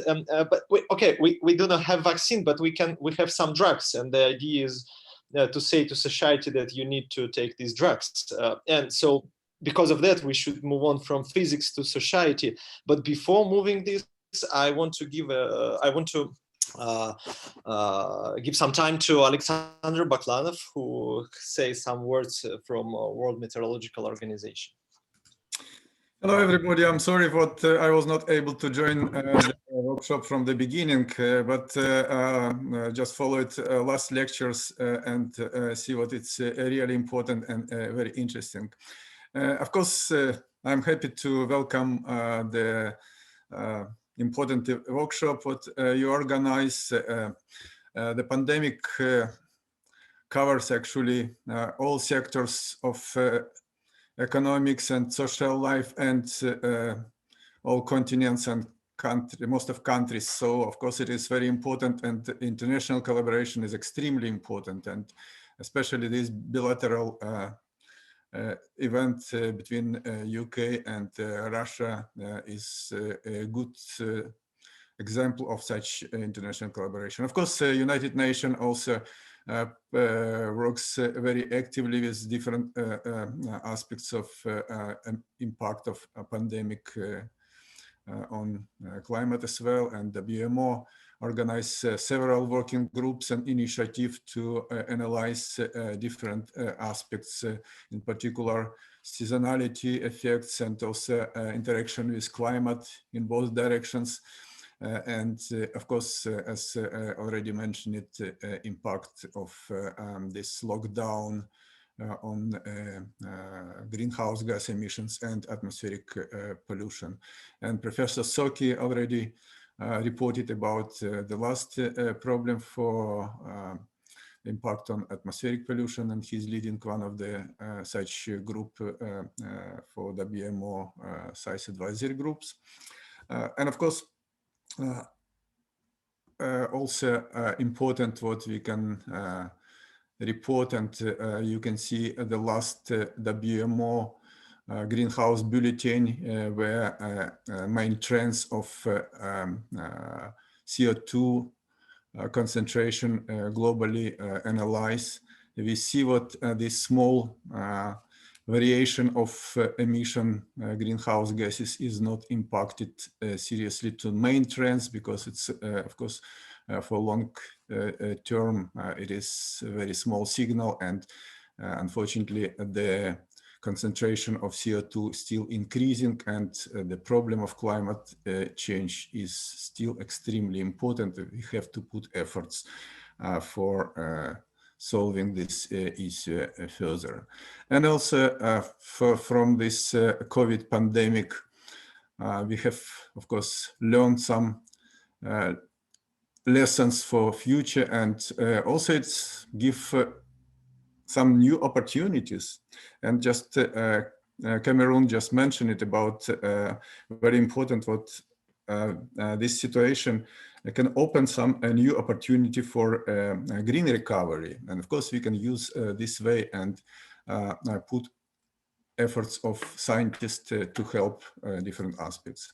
So I'm very glad for this work, and I hope also we'll continue after this workshop for joint cooperation. Thank you. Спасибо, спасибо. Я буду продолжать на русском, потому что оставшая часть у нас русские спикеры, и следующий спикер, вот мы переходим, собственно, от физики климата к восприятию обществом всей этой проблемы изменений климата и как это связано с пандемией. И первый толк, первый доклад вот в рамках этой секции сделает Ангелина Давыдова о том, как журналисты, собственно, освещают вот в данной ситуации изменения климата. Ангелина? Спасибо большое, Александр. Спасибо большое за приглашение выступить. Я, может быть, тоже кратко представлюсь. Я человек, который освещает вопросы изменения климата для российских и международных СМИ. И я, опять-таки, на протяжении последних нескольких месяцев пыталась отслеживать ситуацию, то есть понимать, как меняется проблематика изменения климата в СМИ, в российских СМИ и в международных СМИ.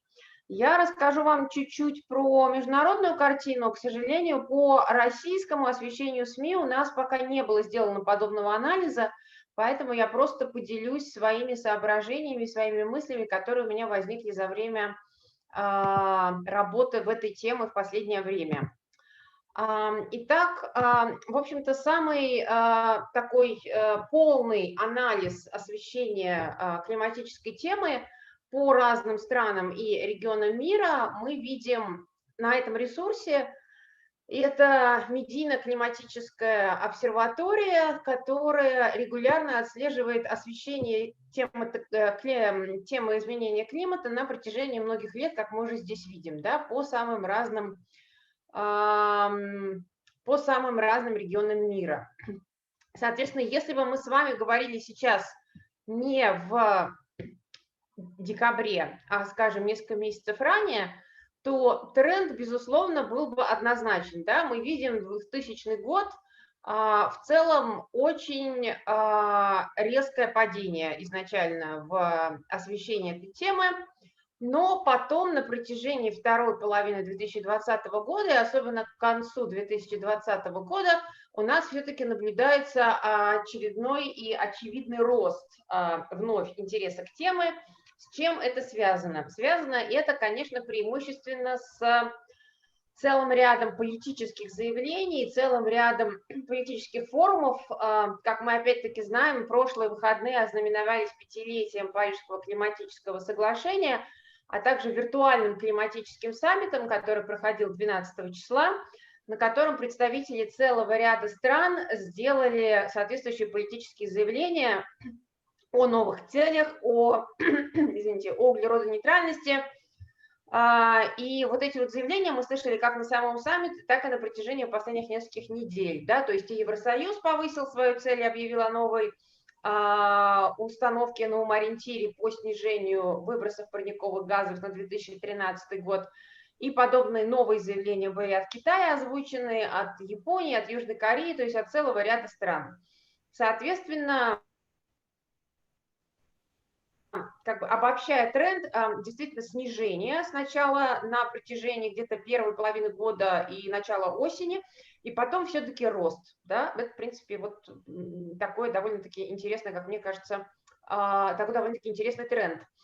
Вот. В целом, если мы проведем, так, кроме этого анализа, мы проведем еще такой небольшой поиск информации о том, что же писали об этом СМИ, то в целом довольно-таки часто можно было увидеть публикации подобной направленности, которые мы сейчас видим на экране, что все-таки, несмотря даже на снижение освещения темы, интерес к ней остается, и действительно, как говорили предыдущие спикеры, у нас во многом тема пандемии, она, конечно, заострила и другие потенциальные кризисы, в том числе и вопрос климатических изменений. И действительно у нас нет вакцины от изменения климата, но интерес к теме остается, но действительно, возможно, он, по крайней мере, на протяжении первой половины этого года не всегда был освещен и не всегда был представлен в традиционных СМИ или даже, соответственно, в новых СМИ. По ряду стран также выходили отдельные страновые исследования, которые пытались понять, что же происходит в конкретных страновых контекстах, потому что вот эти вот фигуры, которые я показывала раньше, вот эти вот графики, которые я показывала раньше, они не всегда отражают все-таки все языки, на которых были сделаны публикации. Вот в частности, подобный анализ был сделан на примере, так, сейчас минуточку я переключусь, подобный анализ был сделан на примере финских медиа и в частности Helsinki Sanomat.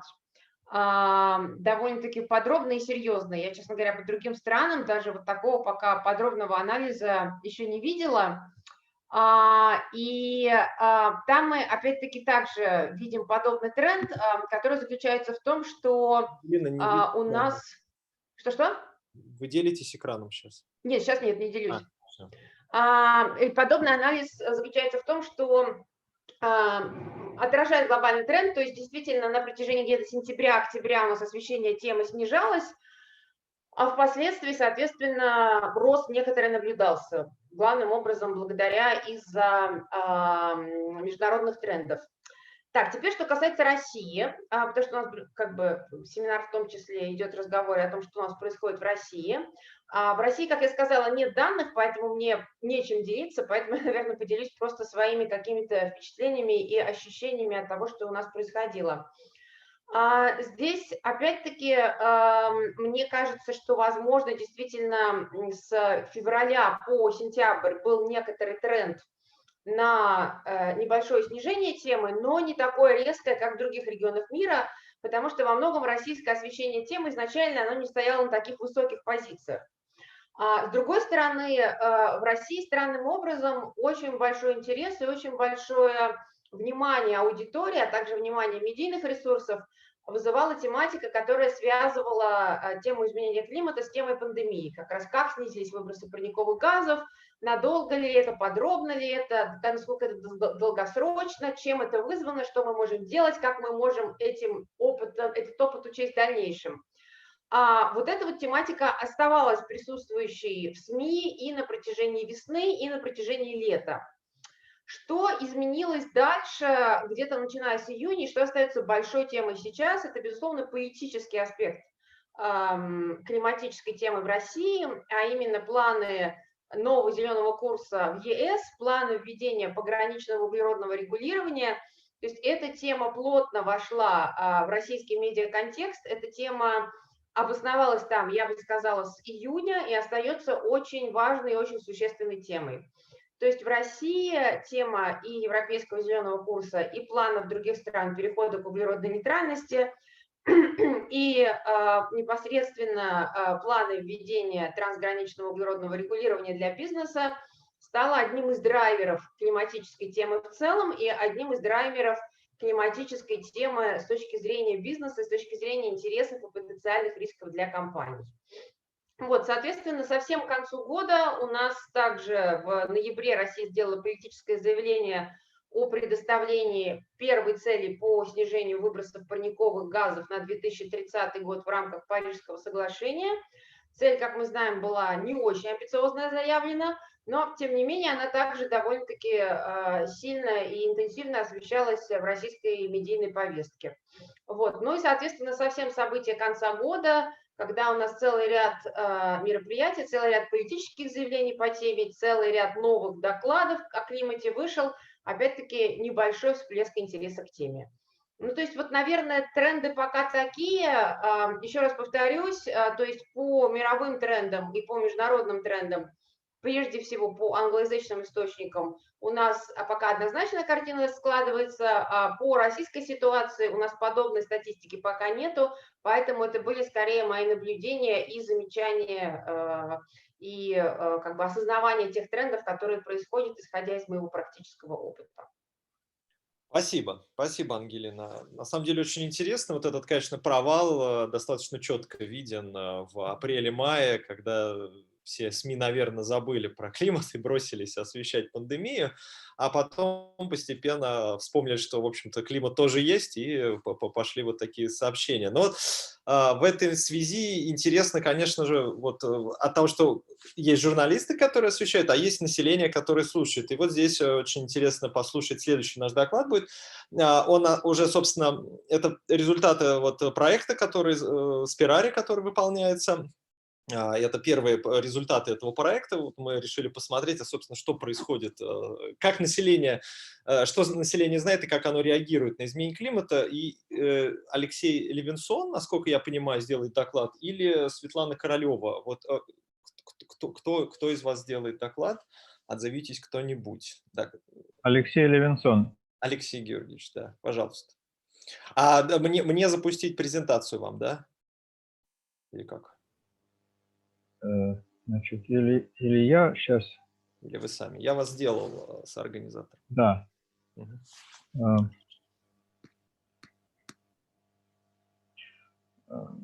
Так. Ну, значит, то, что будет рассказано, опирается на исследования, проведенные Левада-центром в осенью этого года. Оно проходило в режиме личных интервью по месту жительства респондентов. Это данные репрезентативные для всего взрослого населения Российской Федерации. Ну, еще там, может быть, я добавлю несколько слов по результатам проведения личных интервью и фокус-группы. Это тоже часть нашего этого проекта, которые делались буквально вот в последние дни, часть делалась даже просто вчера. Хорошо ли слышно меня? Да, все хорошо. Хорошо. Вот, значит, ну, первый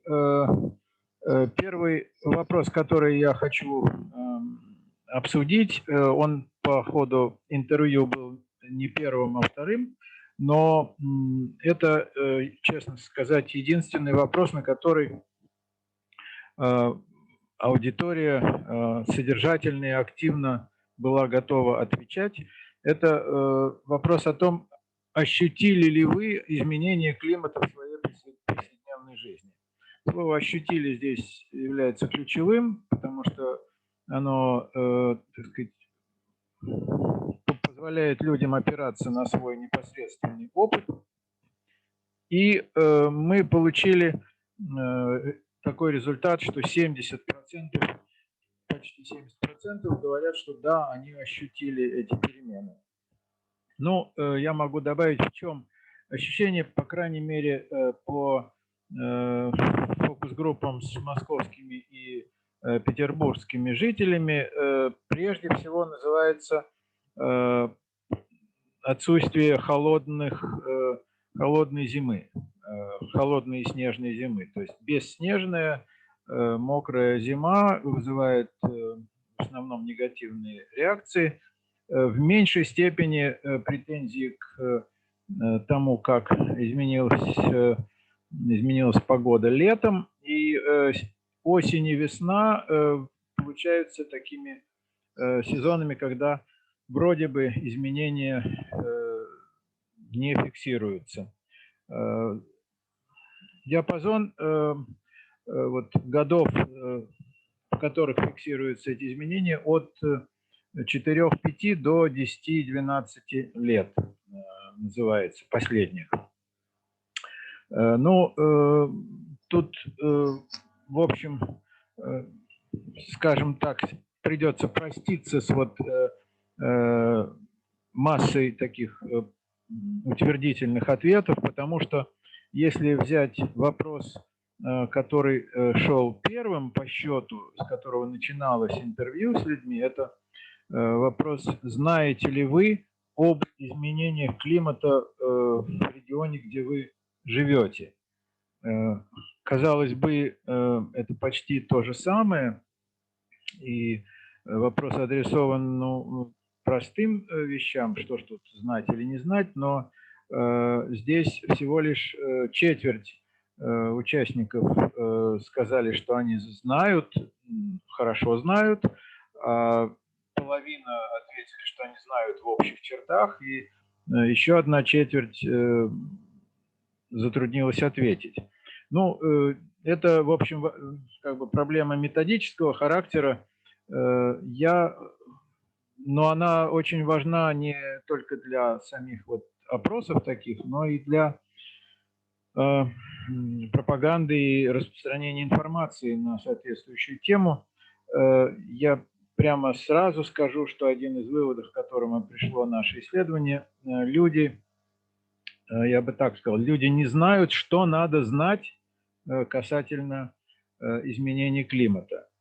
Вот сам факт, что изменения климата были, он, так сказать, широко известен. Но в чем они состоят, ну, кроме того, о чем я сказал, в общем, такого знания нормы на такое знание у нас нет. Дальше мы спрашивали еще о том, знаете ли вы, как изменение климата повлияет на вашу жизнь и жизнь ваших детей. То есть речь шла о будущем времени.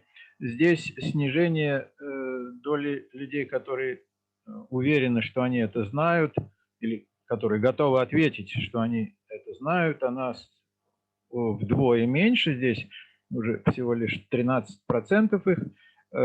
Ну, примерно половина, 46% отвечают, что они знают, представляют в общих чертах, и вот четверть отвечают, что они не знают, как ответить на этот вопрос.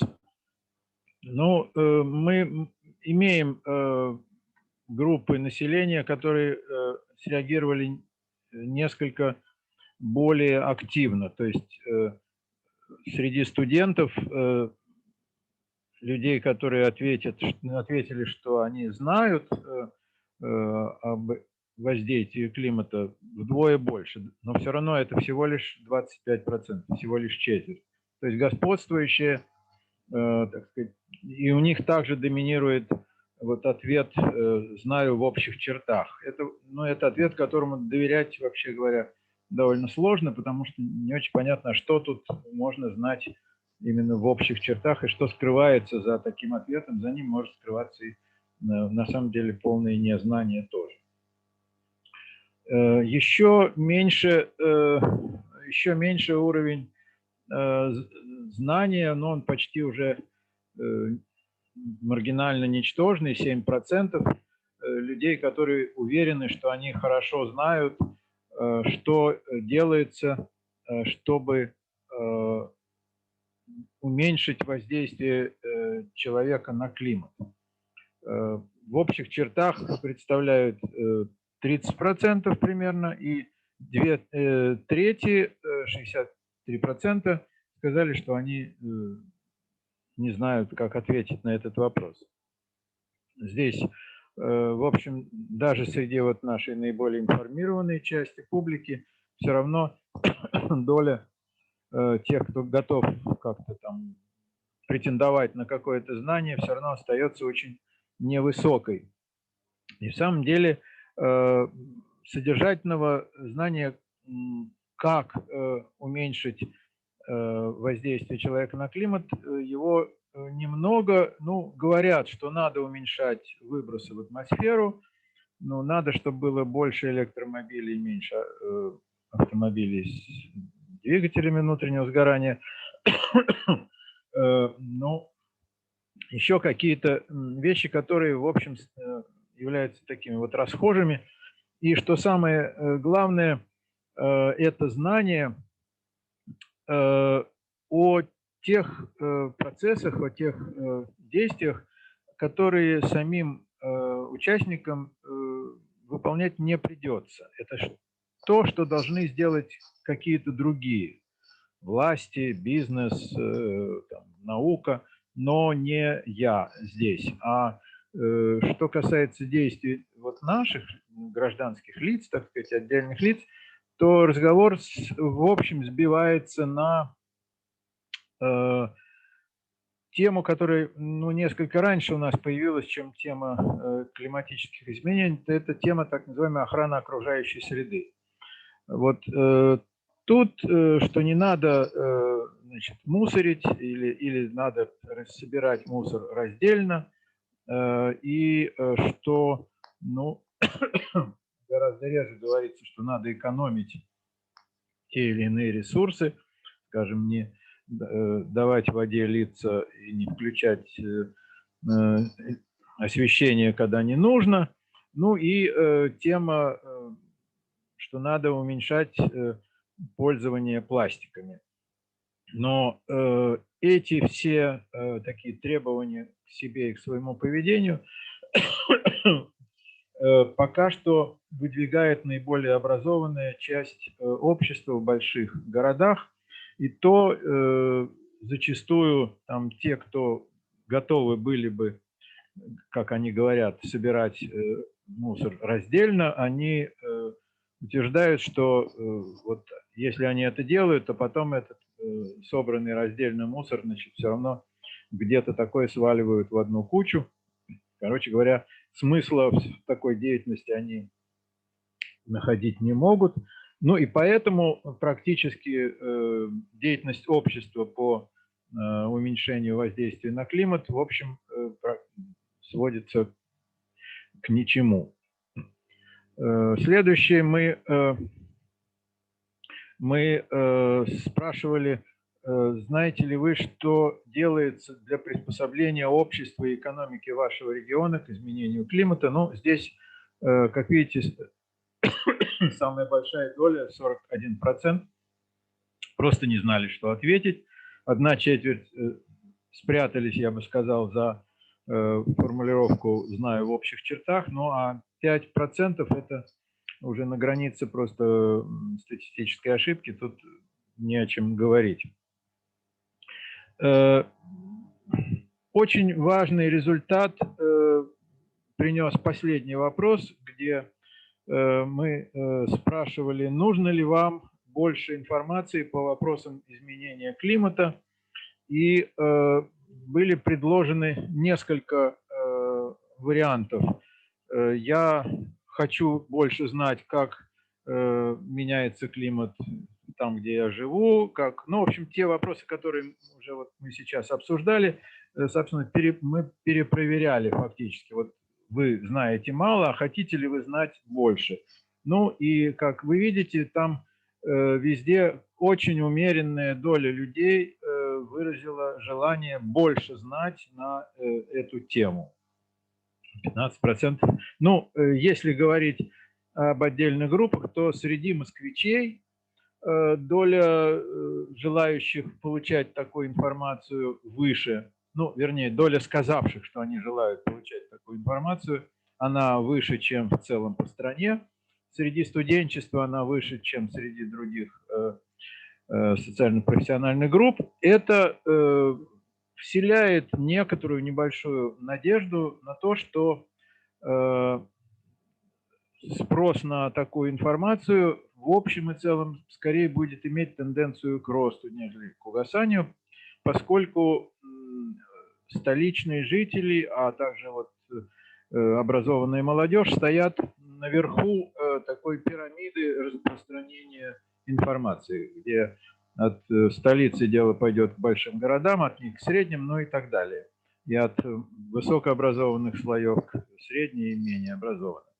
Но тут можно этот процесс как-то подстегнуть, если обратиться вот к этим наиболее интересующимся, наиболее заинтересованным кругам с такой, так сказать, прицельно на них заточенной, таргетированной рекламой. Тогда, быть может, вот эта, так сказать, климатическая озабоченность, что ли, и стремление что-то делать будет распространено более широко. Еще я могу добавить, что в молодежной среде сейчас становится популярным проявлять заботу об окружающей среде, проявлять таким волонтерским, бескорыстным образом.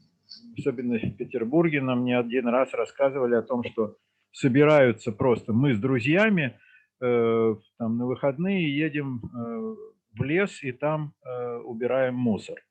Я хотел бы подчеркнуть, что это очень важно, что это в неинституционализированных формах. Это просто мы с друзьями. Они даже не оформляются там как волонтеры, не вступают ни в какие организации, ни с кем не собираются, так сказать, координировать эти действия.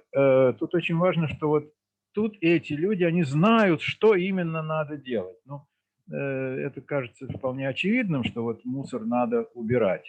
Но это очевидно совсем не для всех. Для тех, кто этот мусор оставил, очевидно что-то другое. А вот что появились люди, у которых такое сознание, это важно. Точно так же, как вот идея, что мусор, уже городской мусор, надо собирать раздельно, она тоже в общем постепенно получает признание среди россиян.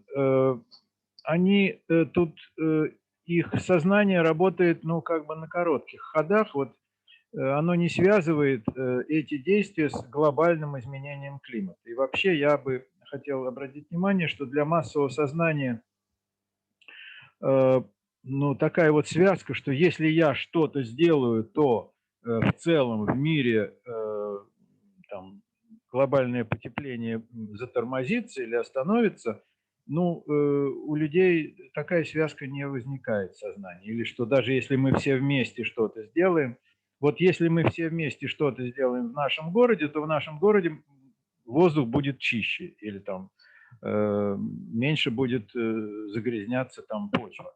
Вот такие причинно-следственные отношения массовое сознание готово, так сказать, включать. А вот эту большую схему наши действия и глобальный результат, ее, если есть смысл, так сказать, ее пропагандировать, то для этого нужны специальные средства и нужно изучение механизмов массового сознания, на который можно будет опереться. Я закончил. Спасибо. Спасибо большое, спасибо. И вот как раз, мне кажется, вы прям прекрасный мостик перекинули к последнему докладу, который сделает Тимофей. Да, я должен отметить, что в чате развернулась прям дискуссия на тему результатов этого опроса. Можно будет почитать. Ну и давайте перейдем к последнему докладу, потому что по времени как раз мы вот немножко задерживаемся на 5 минут. Тимофей Александрович Нестик, Институт психологии РАН, как раз социопсихологические аспекты отношения общества к изменениям климата вот в условиях пандемии. Добрый день, коллеги. Ну, в общем-то, я хотел бы дополнить своей презентацией блестящий, интереснейший рассказ Алексея Георгиевича. И, вы знаете, в целом, если сопоставлять россиян с другими гражданами других стран, то действительно для нас среди, по крайней мере, экологических угроз климат занимает очень несущественное положение. Вот видите, мы внизу этого списка. При этом действительно можно отметить даже снижение числа людей, которые связывают изменение климата с деятельностью человека. Ну, по крайней мере, об этом говорят исследования, международные исследования агентства Ipsos. Хотя вот наше исследование, которое мы провели в 8 федеральных округах в сентябре этого года, показывает, что эта цифра еще меньше. То есть около 50% наших соотечественников считают, что мы имеем дело скорее с естественными колебаниями климата, и они имеют, в общем, весьма отдаленные и это лишь немного перекрывается теми, тоже почти половиной граждан, которые считают, что они все-таки отвечают за происходящее, что они чувствуют ответственность за изменение климата. И на фоне пандемии, конечно, мы наблюдали очень разнонаправленные эффекты. Какие-то работали на солидаризацию нашего общества, какие-то на разобщение, но, тем не менее, опыт, который пережили мы все, я думаю, находясь в вынужденном заточении, подталкивал наших коллег-психологов, которых мы опросили в ходе такого вот экспертного опроса весной, высказывать надежду на то, что наряду с психологической травматизацией мы будем наблюдать еще и рост желания защищать природу. Но, к сожалению, эмпирические исследования показывают, что Наше отношение к изменению климата гораздо сильнее определяется культурой, ценностями, нормами, чем нашим личным опытом. И следует признать, что действительно в каждый третий, по нашим данным, у нас в стране испытывал депрессию, каждый четвертый жаловался на симптомы тревожного расстройства. Ну, подчеркну, речь идет о симптомах, то есть это не клинический, конечно, диагноз. И все это усугублялось, в общем-то, не только в нашей стране, но и в многих других, тем, что вошли мы в пандемию с очень низким уровнем доверия к социальным институтам. То есть по существу с низкой верой в то, что вместе сообща мы можем что-то изменить. И доверие это, как показывают наши исследования, которые мы проводили вместе с Центром социального проектирования платформы, доверие снижалось. Снижалось на протяжении всей первой волны. И понятно, что наряду с вот с этим недоверием к возможностям системы здравоохранения, к СМИ, снижалось доверие к власти как гаранту того, что в случае каких-то серьезных природных бедствий всем нуждающимся будет оказана помощь. Сопоставление тревог по поводу глобальных рисков в 2019 году, по вопросу, который мы проводили вместе с исследовательской группой Циркон, и летом 2020 по опросу, который мы проводили вместе с ВЦИОМом, показывает, что вообще структура этих страхов не сильно изменилась. И, в общем-то, наши переживания по поводу экологических проблем, они очень тесно связаны с переживанием по поводу проблем социальных, по поводу социального неравенства, по поводу коррупции, по поводу криминализации. То есть, вот если мы присмотримся, мы, в общем-то, и не увидим существенного роста тех страхов, которые были бы связаны, собственно, с экстремальными погодными явлениями. Но за озабоченностью природными рисками, безусловно, стоит прежде всего тревога по поводу будущего нашего общества. И это отчасти объясняет, почему в период, когда разразился этот глобальный кризис, мы наблюдали уменьшение алармистов и рост таких вот скептиков. Причем речь в этом случае идет об отношении к глобальным рискам в целом. То есть не только, собственно, к пандемии, но и к изменению климата. И,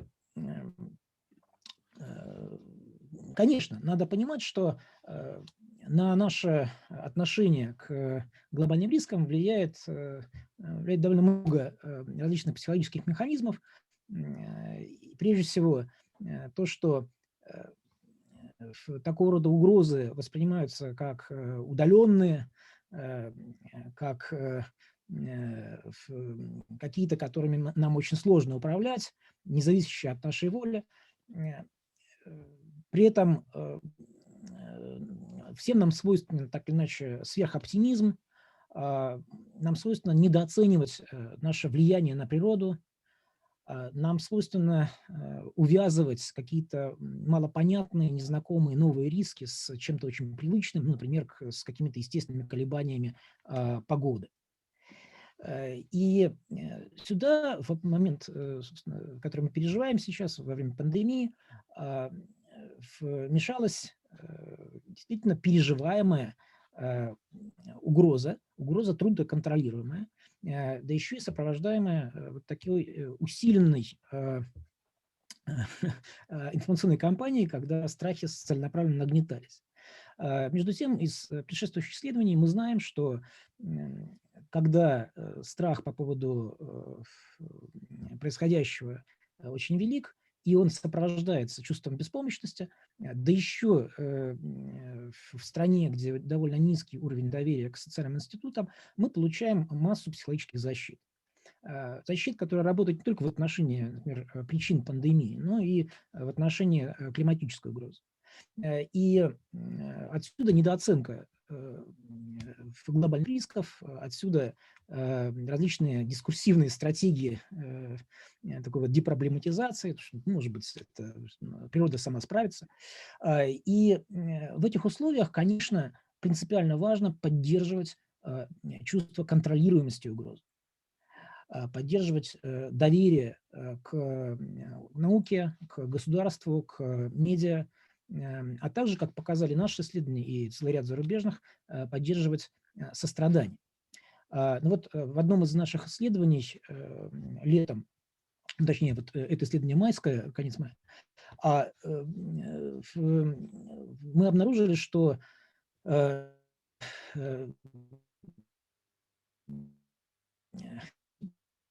страх, он увеличивает тревогу по поводу глобального изменения климата, но только в том, с другим людям и с глобальной идентификацией, то есть когда мы себя представляем как часть планеты. В том же исследовании оказалось, что скептицизм в отношении причин и последствий изменения климата, напротив, связан с низкой верой в свою способность как-то повлиять на ход событий, то есть, например, защитить себя от заражения, да, себя и своих близких, как-то повлиять на ход пандемии, и с низкой эмпатией. А вот чувство ответственности за предотвращение негативных последствий изменения климата, за какую-то адаптацию к этим последствиям, связано действительно с дистрессом в период пандемии, но в том случае, когда он сопровождается сопереживанием, когда его переживают люди, разделяющие вот такие биосферные ценности, то есть, в общем, с некоторыми установками на природоохранное поведение. Ну и, конечно, огромную роль здесь играет чувство причастности к миру, к человечеству в целом. Целый ряд исследований такой вот жизнеспособности нашей в условиях природных катастроф, природных бедствий показывают, что огромную роль здесь играет вера в то, что совместными усилиями мы можем что-то изменить, что в подобных ситуациях мы придем друг другу на помощь. И вот опираясь на эти исследования, мы разработали шкалу жизнеспособности в условиях глобальных рисков, которая измеряет проактивность в отношении глобального изменения климата и других глобальных рисков. И в одном из исследований с использованием этой шкалы мы увидели, что, собственно, такими вот социально-психологическими предпосылками жизнеспособности оказывается как раз позитивная идентификация, то есть чувство общности, солидарности и просоциальные установки, в том числе сопереживание, а также чувство способности, да, уверенность в том, что мы можем как-то влиять на собственное будущее. И сами лично, и в составе своей группы. Вообще можно выделить несколько ключевых вопросов, которые определяют, точнее, ответ на которые определяют наше отношение к глобальным рискам. Вообще, если бы мы ответили положительно на все 7, то, наверное, мир был бы сейчас совсем другим. Но вот наши исследования показывают, что здесь особую роль играют, прежде всего, сопереживание,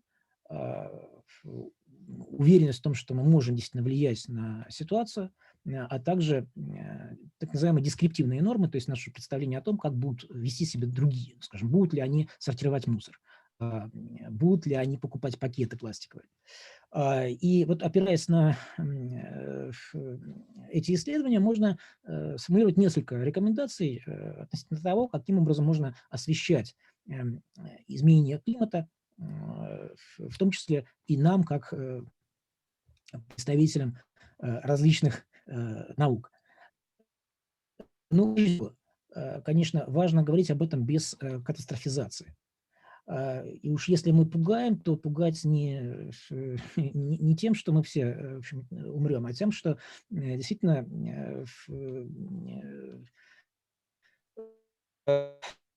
придется как-то о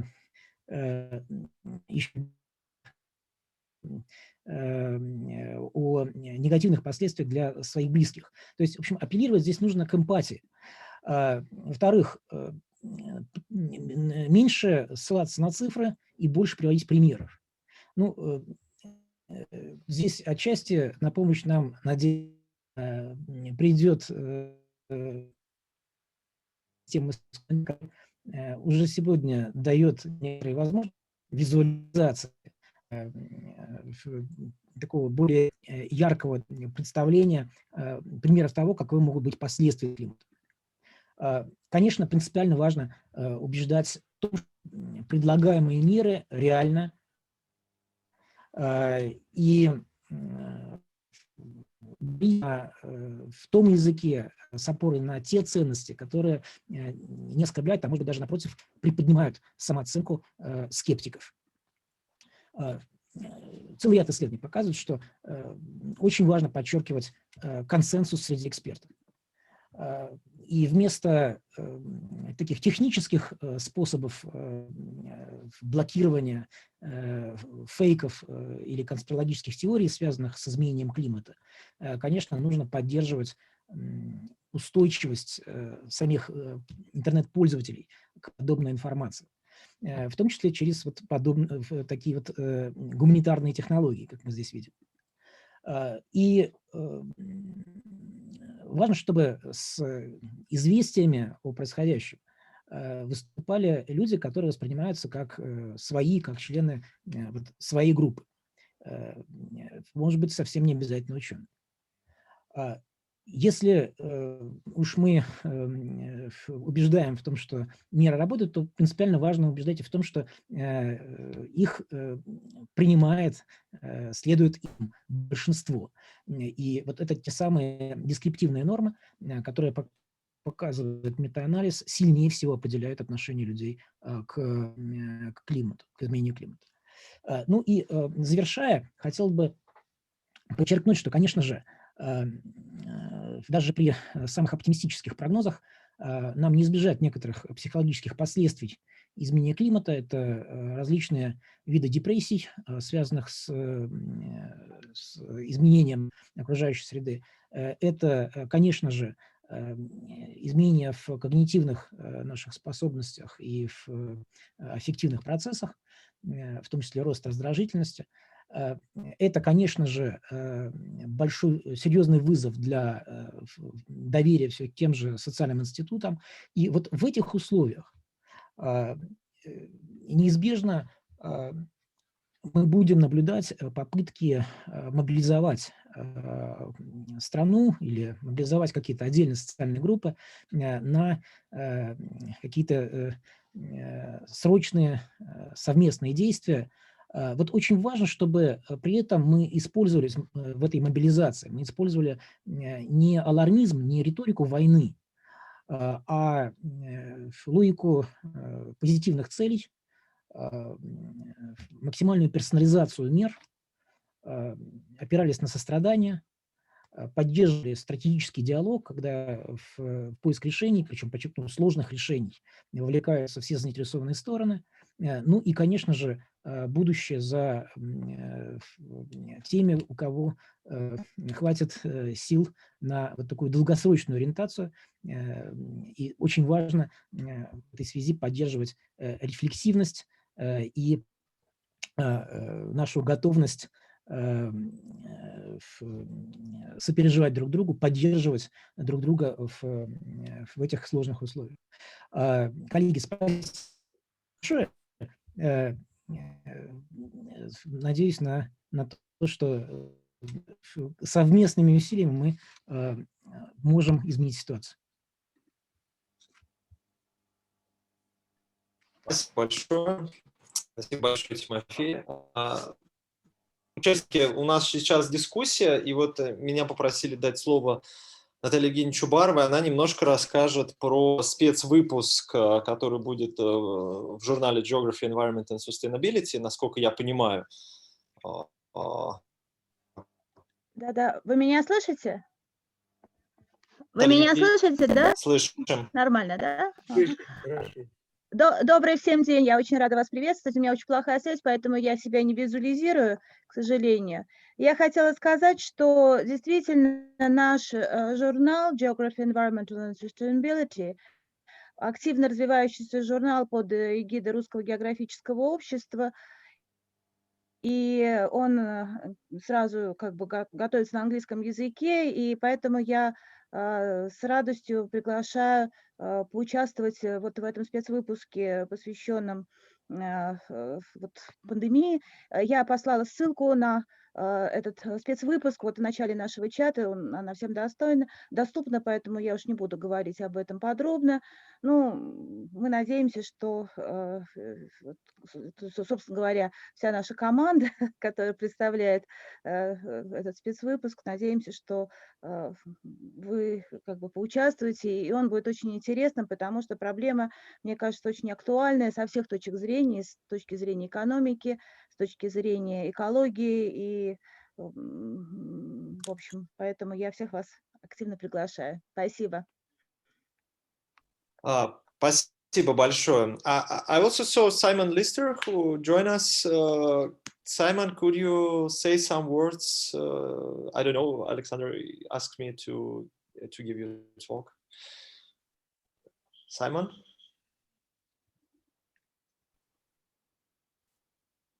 I know we Thank you. Yes.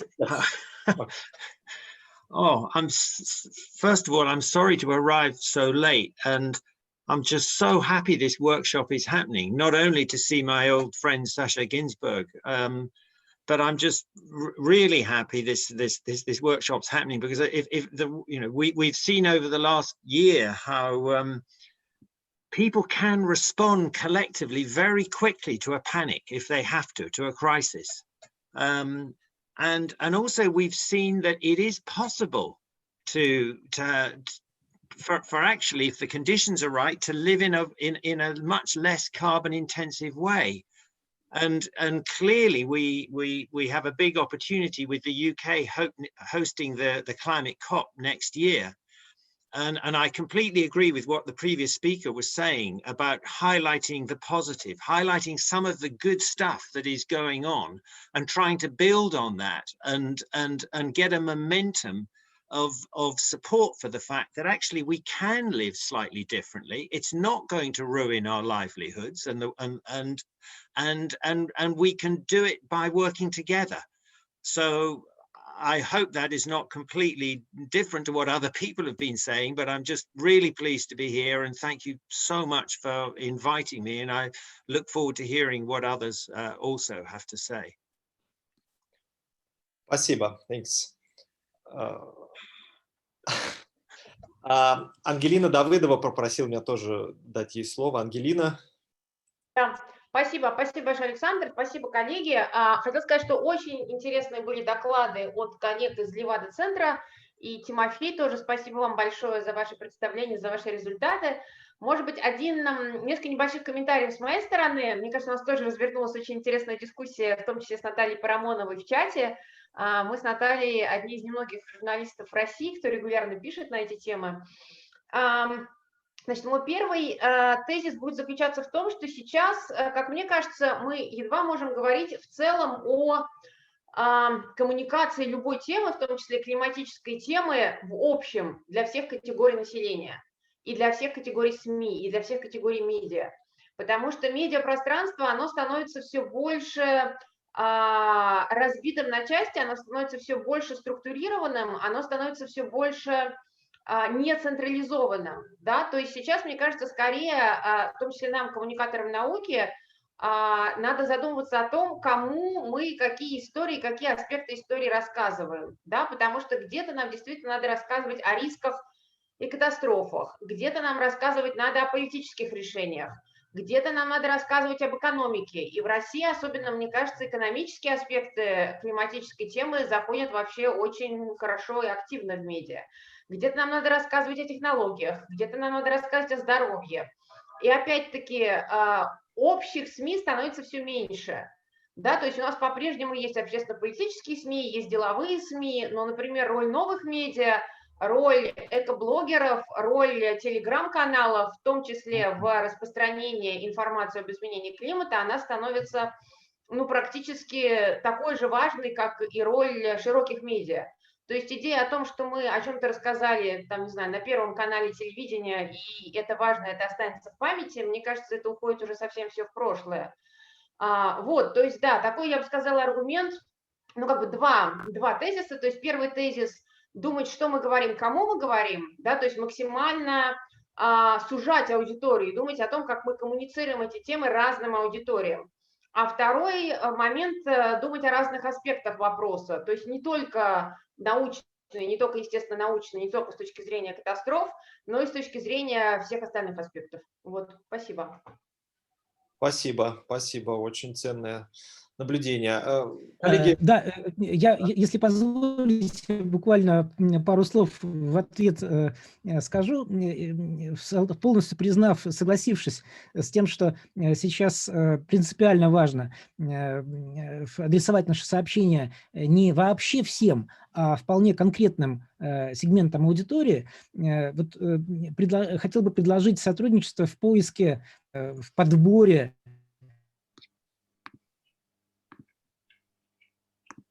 Так, Тимофей пропал.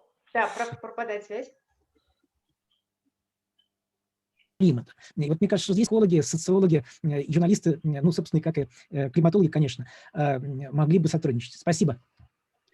Тимофей, чуть-чуть пропадала связь, но я услышала предложение о сотрудничестве. Готова, интересно, с удовольствием. Александр, я думаю, нас может познакомить. Да, безусловно.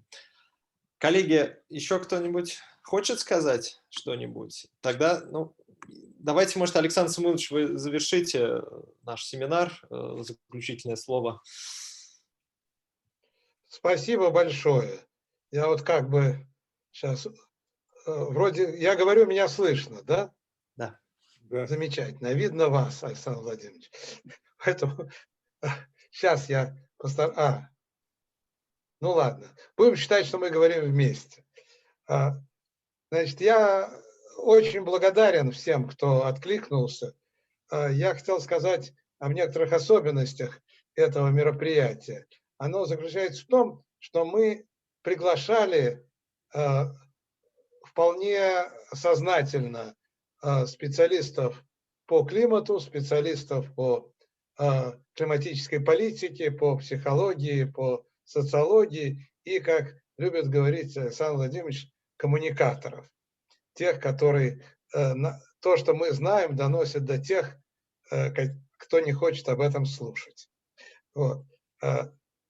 Поэтому я удивительным образом хочу обратить внимание на уникальную ситуацию. Тот же Саша обратил внимание, что большую часть времени было 42 участника, то есть универсальный ответ на все вопросы. Но эти 42 появились не совсем случайно.